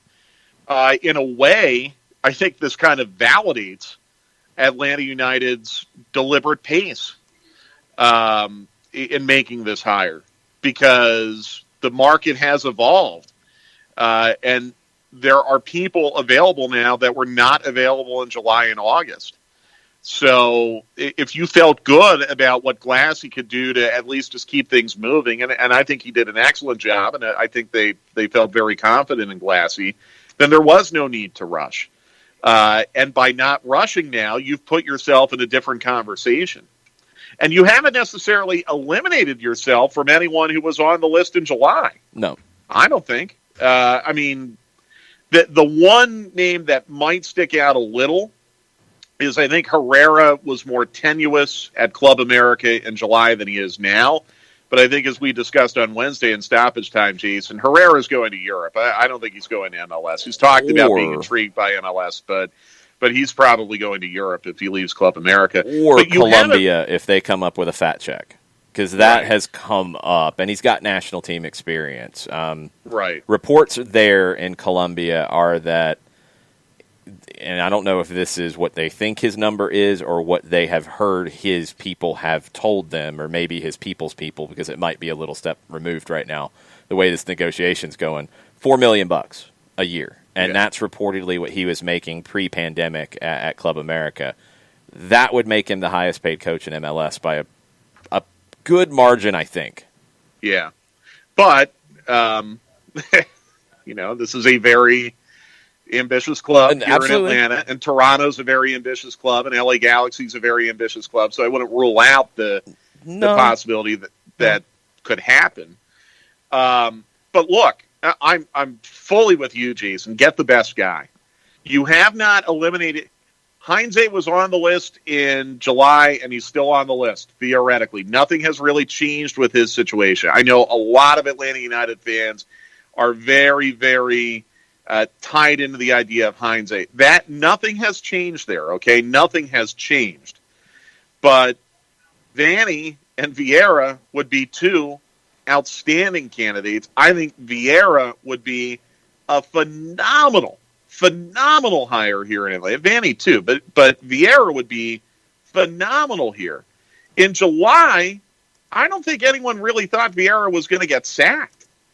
Help me out. Was he sacked or did he step down? He was sacked. No, he was sacked. Okay. There was the reporting about interest in Vieira with Miami before the season. And Twellman has said now that he was ready to go to Miami and Nice wouldn't let him out of his contract. Not an issue now. Yeah, I don't remember the conversation at the time being that strong. I do remember the interest, and I do remember the conversations, but I don't know if it was he wants to go to Miami and he can't get out of his contract. I don't remember that at the time. Yeah. I don't remember either. But I would just say, look, Atlanta United is in a really interesting spot right now where they can be maybe even more selective than they were if they would have done this in August or September. And theoretically, the next manager that Atlanta United hires is someone that you're going to want to have here for a while. So I would rather them wait and be deliberate and get it right than go too quickly and get it wrong and have to be back in this boat in another 2 years. And, we're talking about two names here, Vieira and Vanni, who I think would be the right choice if they end up getting hired. And look, I don't know. I mean, no one's telling us anything, right? You aren't hearing any rumors. We aren't being told anything. So I have no idea if they're even on the radar. For all I know, Atlanta United could have a deal in principle with someone other than these three that we're mentioning right now. And I could be totally, totally wrong. We just don't know. But I would be really, really excited if a manager of that caliber came here to Atlanta, because especially in the case of Vanni, a proven winner in this league. I want Atlanta United to be winning cups and winning all their competitions. And Vanni has proven he can win cups and he can be incredibly competitive in global competitions. You mentioned those guys, and it looks like Chris Armas might be the front runner at DC now. And that's really interesting. I mean, that'd be, I think, a good hire for DC, but it's like Jason and I talked about on Wednesday. How would you feel if the Falcons hired Sean Payton? I got sick to my stomach when you said that again. Yeah, because to a DC fan, that's probably what it feels like, right? I think it should, I'm just judging from a couple of things I'm seeing as I kind of scroll through to get the vibe of it. Yeah, that's what some people are saying. Some people are like, I'm not giving the club any more money. It's like, whoa. Okay. Well, that's silly. That's the usual kind of, I'm very angry, and I'm going to say I'm angry, and I'm not buying another shirt. But they'll be back in the stands in March. Darn you, people. Yeah, that's a very college football-y take. But that should be the feel here, I think. Honestly, like I'm with you. If Florida State hired Dabo, what would the reaction be? Guys, it's Georgia hiring Spurrier.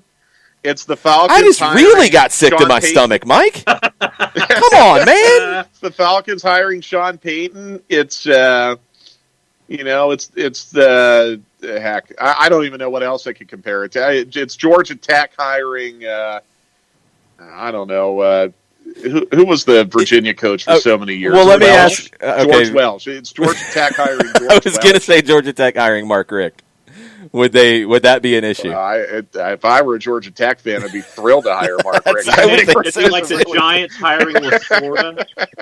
Right. Yeah, no, that's a good one, too. Or the Braves hiring Jim Leland or something like that. Yeah. That's what it is.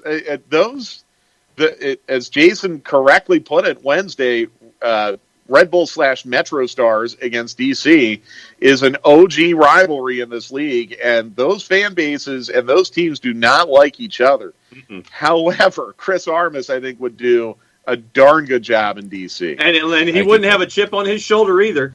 Well, and the other thing, too, is I think if you look at who DC had been linked to, it was a lot of assistant coaches, plus Jill Ellis, who's not really proven at the club level. I think Jill Ellis would be an outstanding national team coach, even for a men's national team. It has nothing to do with anything other than her lack of experience in coaching at the club level.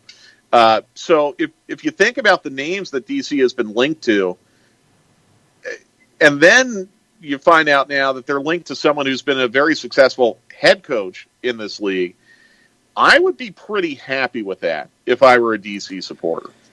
It'll be interesting. I think what they're going to have to do to make it work is he's going to have to do the Alecko Eskandarian goal celebration. So the first time they score a goal against Red Bulls, he's going to have to grab a Red Bull from the bench, take a sip, and then spit it out and throw the can down. If he does that, it's all good. Now, where does this leave? Here's my question, though. Where does this leave guys like Ezra Hendrickson, Pat Noonan? I thought Chad Ashton had a really, really good audition there. Where does that leave those three? And does there have to be an opening now, maybe in San Jose, or an opening in maybe even Seattle, for them to get looked at again? I look at that group. I think Ashton could remain with DC in some capacity. He's been there for a long time. Hendrickson is, in my opinion, ready for a job. And could it be San Jose if Almeida goes, potentially? Almeida not getting the Rayados job. Yeah. Could it be Colorado if, one of the list of candidates, and it was speculation from The Athletic, but Robin Fraser, who had worked in Toronto before, Toronto would be a step up from Colorado for him. I don't think that's a good hire. I'm not high on Robin Fraser at all. I've never been. I think they can do better. Yeah. I think Robin Fraser is very overrated. But if he went to Toronto, then Hendrickson to Colorado could be a really good fit. I think Pineda could be Seattle's backup plan if they don't get a deal done with Schmetzer. It should be their backup plan. And Noonan's, I think, the one with the least amount of experience of that group. I could be wrong. He's good to stay where he's at. And I could easily see Jim Curtin getting an opportunity and potentially in Europe at some point. And Noonan could be the one in waiting there. How long he waits, we don't know. But I think he's in a good spot. Yeah, I agree. I think Noonan is a Philly lifer. I could be wrong on that, but I think he's from that area originally. Not that I think so. The be all end all. I think so. But that could be a factor too. It's going to get interesting, and you're going to have. And we talked about this on Wednesday. You're going to start to have some very ambitious clubs in this league start to kind of compete against each other, not necessarily bid against each other. So for the clubs that haven't made a hire yet, like DC, it seems like they're just about done. And, honestly, like Atlanta, there might have to be an acceleration now a little bit because you've got a couple teams with deep pockets now that are going to be talking to the same candidates. And because of that, you don't want to get off your plan. You don't want to get off track. If you feel like you have the guy identified, you don't want to do the wrong thing and panic. But there might need to be a little bit of an acceleration now. It might become a little more urgent. I look at, going back to the discussion we were talking about with legs and series, it reminds me, Mike, of the idea of what we see in the college basketball tournament, where you get that 5-12, you get that 4-13 matchup, and there's always that one that comes up and bites you. You and I will watch the Stanley Cup playoffs, and that reward is there, in theory, for the higher seed getting that seventh home game that you would need to advance in those kinds of situations. So the notion of having legs adds to all of that, but this year it just reminds me more of what we see in March and April, especially in the early rounds of that tournament under normal circumstances. But by the way, you brought up the National Hockey League. Can I change the subject just very, very briefly? Yeah. We're talking about DC maybe needing to hire a former Red Bulls manager. How would you feel if you were LA Galaxy and you had to play your home fixtures at Bank of California this year? Because I'm going to tell you something, guys. I don't know if you saw the report yesterday. Now, remember, outdoors. The Los Angeles Kings and the LA Galaxy are both owned by the Anschutz Group. Mm-hmm. Okay, and the Kings are talking about with the Ducks, moving into Dignity this year so they can play games in front of fans because it would be outdoors. Yeah. Now, I know John knows this, but for those of you who don't, if you can't just rip up an ice-making plant, play a soccer match on Saturday, and then put the ice back down and play on Sunday. No. If they're going to do this, the ice-making plant's going to be there for the duration of the season. Yeah. LA Galaxy is going to need a new venue if that happens. And, I mean, I don't think it's crazy to assume that Bank of California would be at the top of their list, right? Or would they go to Cronky World and play there not to play at I didn't consider that. I don't know what Cronky World's turf situation is, if those football lines are sewn on or not. I'd assume not, because I think they've always looked at having some soccer stuff. But, Stan Kroenke also owns another MLS team up in Denver. Yeah. So that might get complicated. Maybe they go back home. They go to the Rose Bowl. Yeah, you could. You're right. That is true. You could do that. They played there before. That's a good point. But my point is, I think we need to keep an eye on this because I think there are also some implications for getting fans into Major League Soccer matches maybe sooner than we thought possible. Yeah. If the Kings and Ducks are doing this because they feel like they can get fans into an outdoor venue in California in January, that would tell me you can get fans into an outdoor venue in California in March. So it's a two-pronged thing. Where are Galaxy going to play this year? And does this mean that, hey, if you're playing outdoors, the science is showing right now that you can be a little more open to having fans than say, what you would have in an indoor venue? It's going to get really weird with this business side of things. So, where's Turner Kirby? We could talk to him for an hour about seriously. We will figure it all out as best we can as we go. There's going to be a lot of stuff to talk about over the next few weeks in the MLS world. I really agree. And we're less than 2 weeks on top of this. We're less than 2 weeks from an Atlanta United match. Yeah. So it's going to be crazy. It's going to be a lot of fun. And just stay tuned. I really am getting excited about the possibilities now in this managerial search for Atlanta United because you have some names getting into the mix now that I did not think would be in the mix. And, it kind of forces you to rethink things a little bit from your initial expectations, but I think the possibilities are really, really intriguing. We'll be talking about all of it as we go. What you got this weekend on the What's under the egg? No, the weather, I guess, is supposed to be awful tonight. Yeah. John, where are you going? It's Lowndes at North Cobb. Oh, bring a poncho. I guess the weather's supposed to be awful. Yeah, and I will be the only one outside. Everybody else will be in the studio, so it will be me getting wet with the crew. Yeah, well, we're counting on you because of that. But here's why, honestly, along with the weather, here's why I'm not grilling tonight.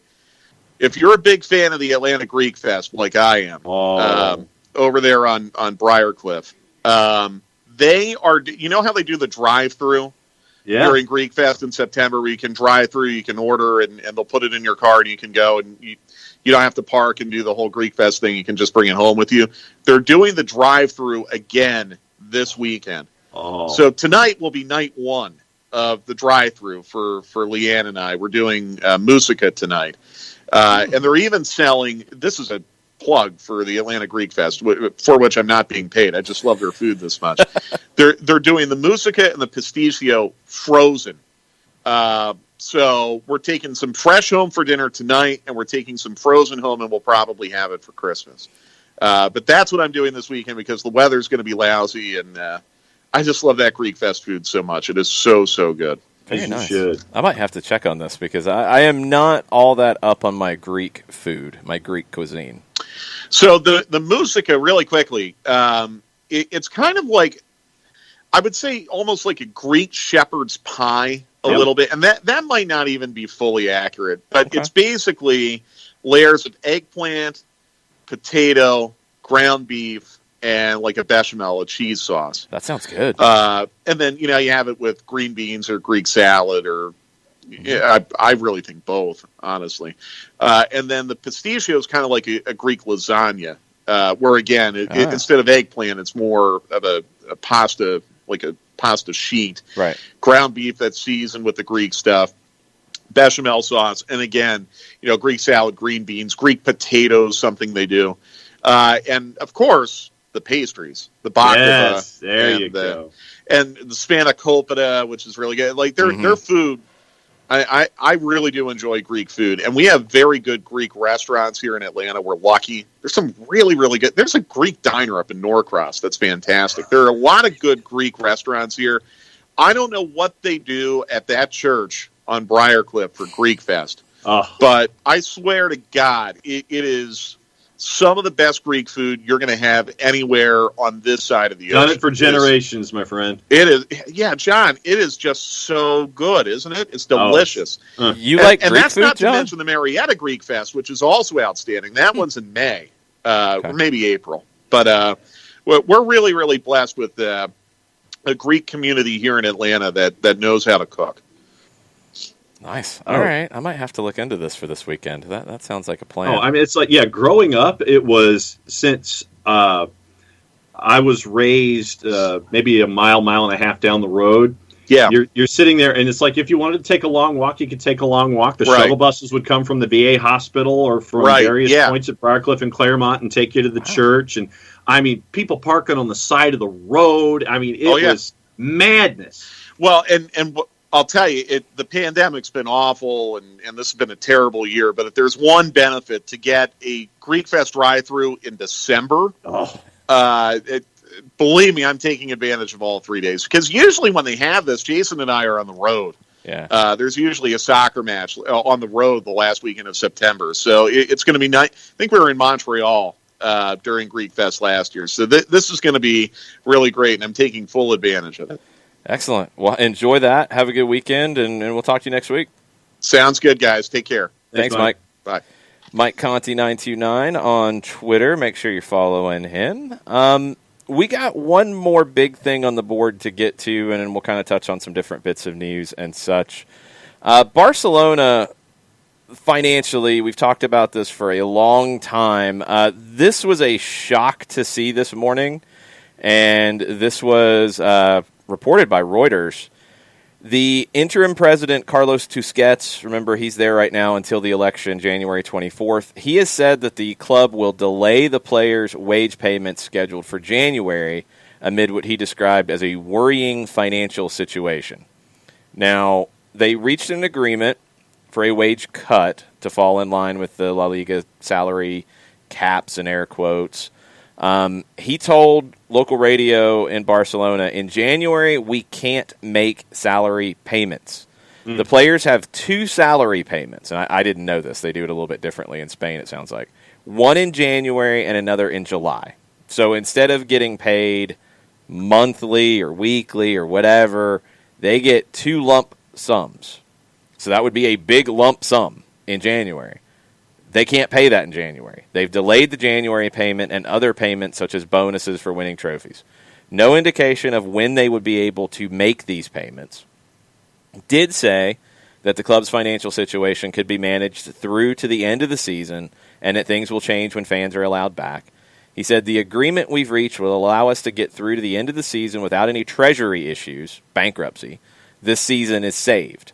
The economic situation is worrying. It's very bad, but we've got hope. When the ground is opened up, we'll take in 220 million euro without doing anything, and that goes up to 320 million thanks to the sponsors. Okay.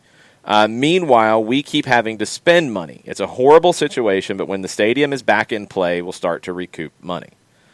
So they are now not going to be able to pay in January. And I haven't seen reaction from players or anything like this. Maybe this was part of the agreement that they had. I don't know. But that was pretty shocking to see that now we're getting to that point. But they were also being described as if they didn't get the salary cut, they were going to go bankrupt in January. So they've avoided that. but this has to be part of the way they've avoided it. What does this do? And when you get into that big picture of you've got a presidential election, you've got Joan Laporta talking about rebuilding La Masia and putting a lot of work into La Masia and developing talent. Well, you're going to have to because you're not going to have money to spend. But you've got Lionel Messi at the end of a deal. Are you going to be able to re-up with him, or is he going to go to PSG, which has now been talked about? Is he going to go to Manchester City, which had been talked about? Is he going to stay out of loyalty to try to help rebuild it, which has also been talked about? Are you going to be able to pay him? Or are you going to be able to pay him anything reasonable? Is he going to take a substantial pay cut when he could make maybe even more money at a PSG or a Manchester City? It's all going to get bonkers. So the Barcelona situation, it's not all pandemic related. They were in a bad way before the pandemic. The pandemic just exploded that. And they've got some tough decisions to make. There was a question in the timeline about Ricky Puig and where should he go. They've kept him. They haven't played him, which I do not understand. They might have to sell some players in January that they might not want to, and he might have to play because of that. He needs to play, and if he's not going to play in the second half of the season, he needs to take whatever loan he can take. He has reportedly said no to loans. He wants to stay and fight for his spot. I don't know. I'm waiting to see in January if they have to sell some players to sell because they don't have a choice. I don't know. It's going to get weird. Yeah. Well, weirder than it already is. It hasn't really truly gotten weird yet. It's been a lot of talk. It gets weird when players can't get paid. Yes. And all of the talk heading toward filing for bankruptcy January 1st. Then you have this information coming in that you're not going to meet that 6-month payroll marker at the beginning of the year. This is some dire blank that we're seeing here with Barcelona, and it's part of the framework that we're in right now financially. But once again, Barcelona has created the situation for themselves, and it's compounded by where we are right now in the world marketplace. And January is going to be a very interesting month on a bunch of different fronts, but this one for me is right there at the front of the line.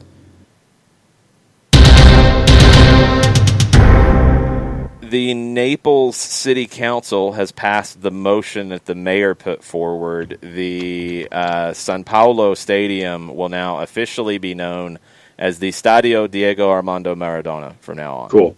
That is now official and being reported in Italy. So that has happened.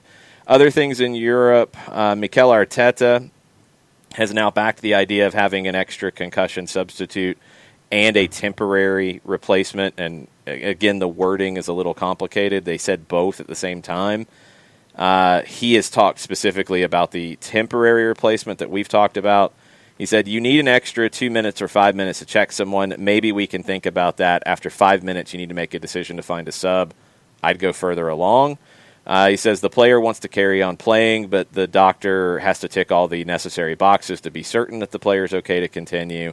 If we have any extra doubt, we give them a bit more time if necessary, but you cannot play as well 10 or 15 minutes with 10 men in football. I think it's 10 to 15 minutes is the temporary sub limit. That's where my head's at. But Arteta has come out and said that. Others have come out and said this as well.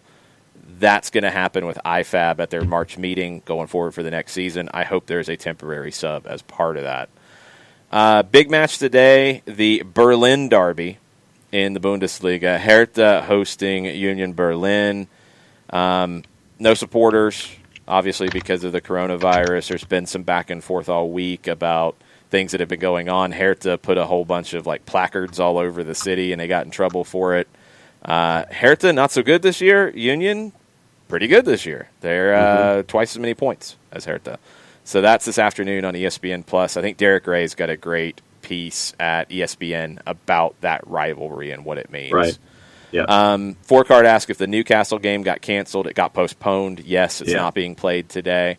That happened a little bit earlier in the week. Luis Suarez will be back for Atleti this weekend. He has finally tested negative, so he will be playing for Atleti.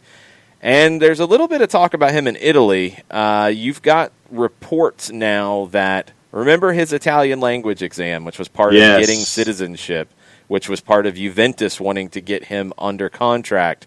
Well, now Juve executives are being investigated over this language exam. According to the prosecution, Juventus requested the results, the answers, to be communicated to Suarez before the exam.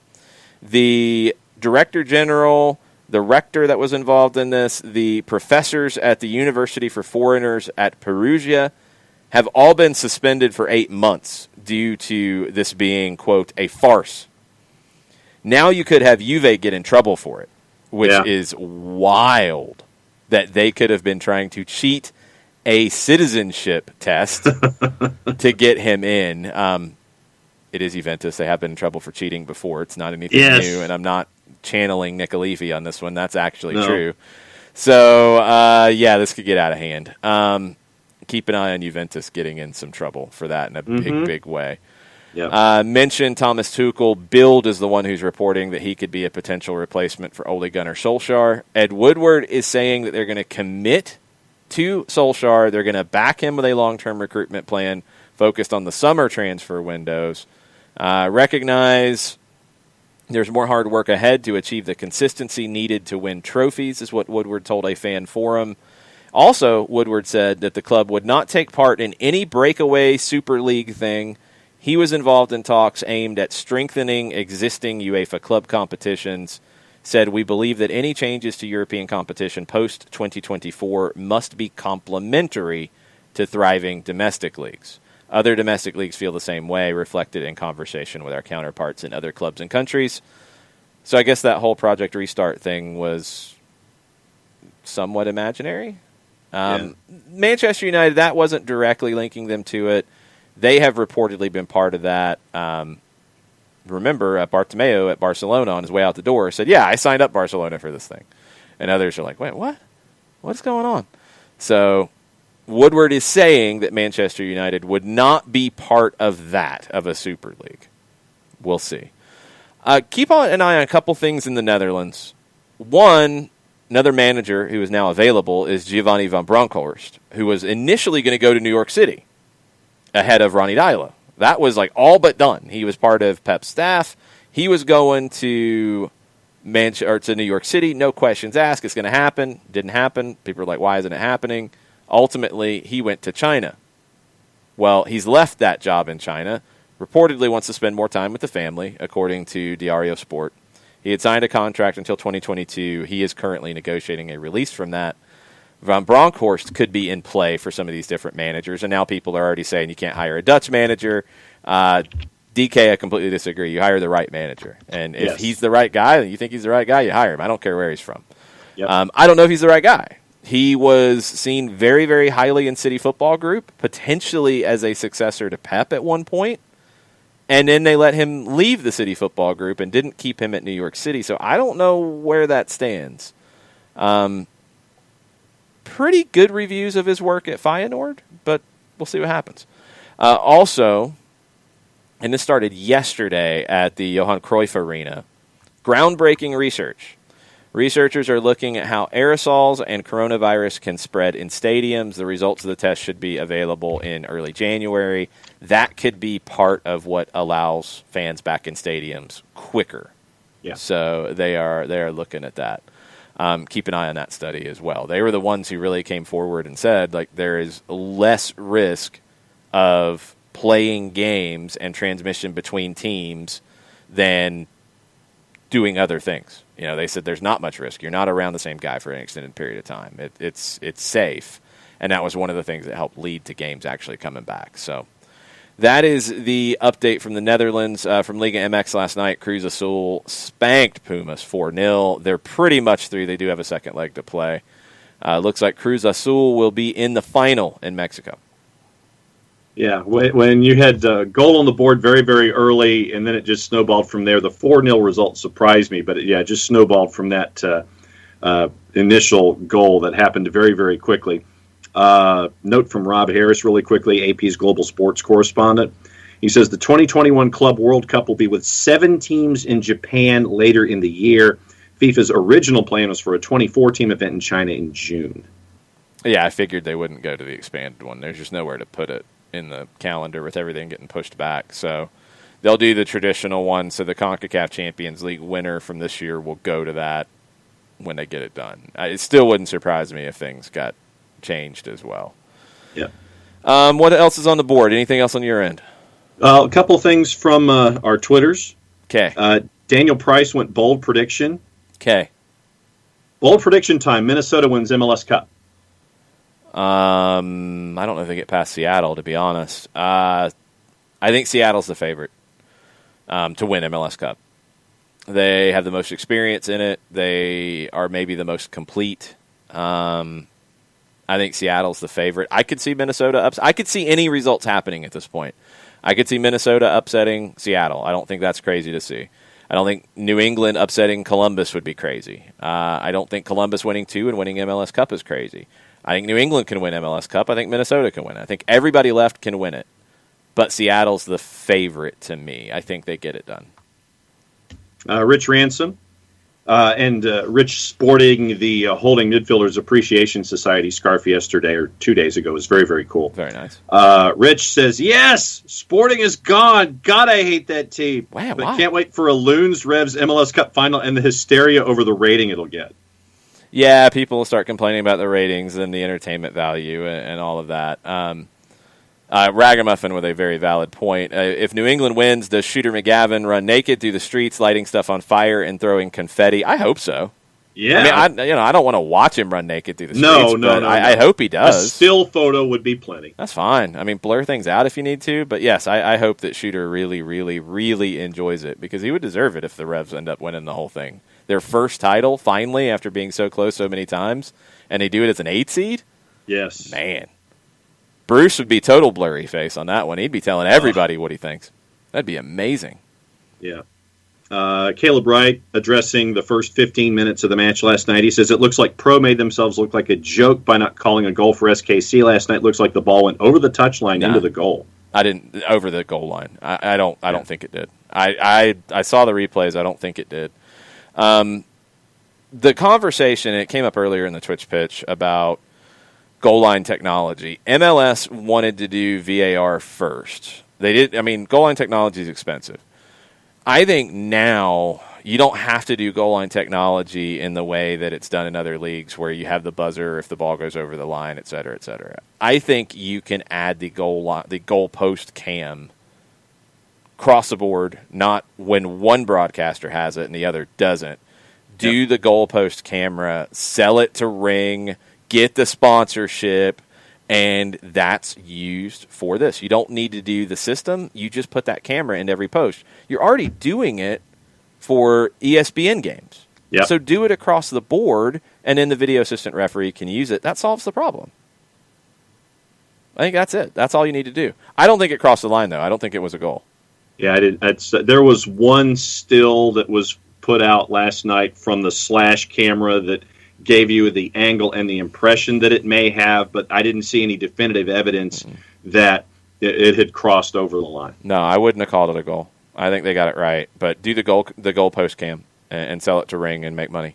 Do it. And then the last thing on the board comes from Ricky Ricardo and Footy Headlines, and this is, I think, perfect probably to end the Twitter's conversations. Okay. A strategic partnership has been announced. Borussia Dortmund releases first SpongeBob SquarePants lifestyle collection. What? I'm clicking on the article just to get the details. So once again, this is from Footy Headlines. They announced a partnership with the American animated comedy series, releasing 4 different lifestyle items to go with it. Borussia Dortmund and Nickelodeon herald a new long-term partnership with this first collection. BVB had the following to say. The yellow hero from Bikini Bottom, SpongeBob SquarePants, officially becomes the new face of the latest fan collection. With it, Nickelodeon and the football club herald a longer-term cooperation with more joint activities. One of the first of these activities was promoting the new collection with BBV's defender Dan Axel Zagadou and youth product Luca Unbound. The collection itself combines simple tees and hoodies with SpongeBob SquarePants characters that are dressed like BVB players and play football. 4 items included in the collection, 2 hoodies and 2 tees to be exact. The items combine simple bases with the most famous characters of the animated comedy series that are dressed accordingly, and that is on footballheadlines.com. Enjoy it. Not marketed to me. Nope. I'm not interested. I won't hate on it. I kind of want to. I won't. Yep. I'm a little surprised, but money's money. And if you can sell it, then do it. And for some, they're going to be very, very excited about that. And good for them. Hey, if you can find marketing opportunities in this current environment, more power to you. Yeah, it just so happens to be a cartoon character that you're marketing to a different demo than me, and I get it completely. The only thing you worry about is affecting the perception of the brand, and that would be that's why I'm surprised. It doesn't feel like it fits the brand, but if they make it work, then hey, revenue's revenue. Go for it. Exactly. So we are caught up in the Twitters, sir. All right, we will have a power hour tomorrow, so that'll be at 10 o'clock. We'll have plenty to get into there. Games today, the biggest one is the Hertha and Union Berlin match. That's what, 2:45, I'm assuming? Yeah, hang on. Let me just confirm that it's not a funky time real quick. Yeah, I think it's a 2:45. 2:30. 2:30, okay. Bundesliga's 2:30. I need to go back and check out something that Bernd said. He said, did you watch a bit of the Arsenal game? Number 42 for Rapid was the 17-year-old Yusuf Demir. He was the MVP of that Atlanta United Mercedes-Benz tournament that was in Stuttgart a couple of years ago, the indoor kind of rapid soccer thing. He was the MVP of that tournament, and now he is playing for Rapid. So very, very cool. 48. Okay, I will go and check some highlights on that, Bernd, for sure. Everybody is saying we have some talk to do about pronunciation of Greek foods. We will work on this. Bechamel, that one's pretty easy. That's not Greek, so I can handle that one. The rest, I'm going to have to work on. Greek pronunciation's a challenge. Yes. Moussaka, I think that is correct according to Abby. Yes. All right. So you got the thumbs up there. People don't want Seattle to win again. DK does not want Seattle to win again. Doesn't care if it's Columbus or Minnesota. I don't really care at this point, to be honest. I don't have any ill will towards anybody that's left. Give me good games. Yeah, more than anything. Ricky says, I need another original team not named Red Bulls to have a title. Fair enough. Columbus has one. New England does not. So, I mean, if we're pulling it from that perspective, New England would be a good story. I think that's about it. Okay. Yes, that is it. Dr. D says LAFC will win, right? Yeah, of course. Yes. Absolutely true. Okay, so we're out. We'll be back tomorrow morning. We'll go through everything from today. We'll kind of get you set with games that are going on in the morning, games that have happened earlier than us, games that will be happening later in the day. There could be more on Patrick Vieira now that he is available. There could be more on managers because things keep popping up. We'll keep you posted as it happens. If you joined us late and you missed Jackson Conway earlier in the show, this will be available on Twitch. You can watch it back. You can also listen to the podcast edition that will be popping up here shortly. You can go to soccerdownhere.net and listen to the whole show or listen to any of the other archives. So thanks for hanging out with us. We'll be back tomorrow. Much plot, y'all. Much plot, y'all.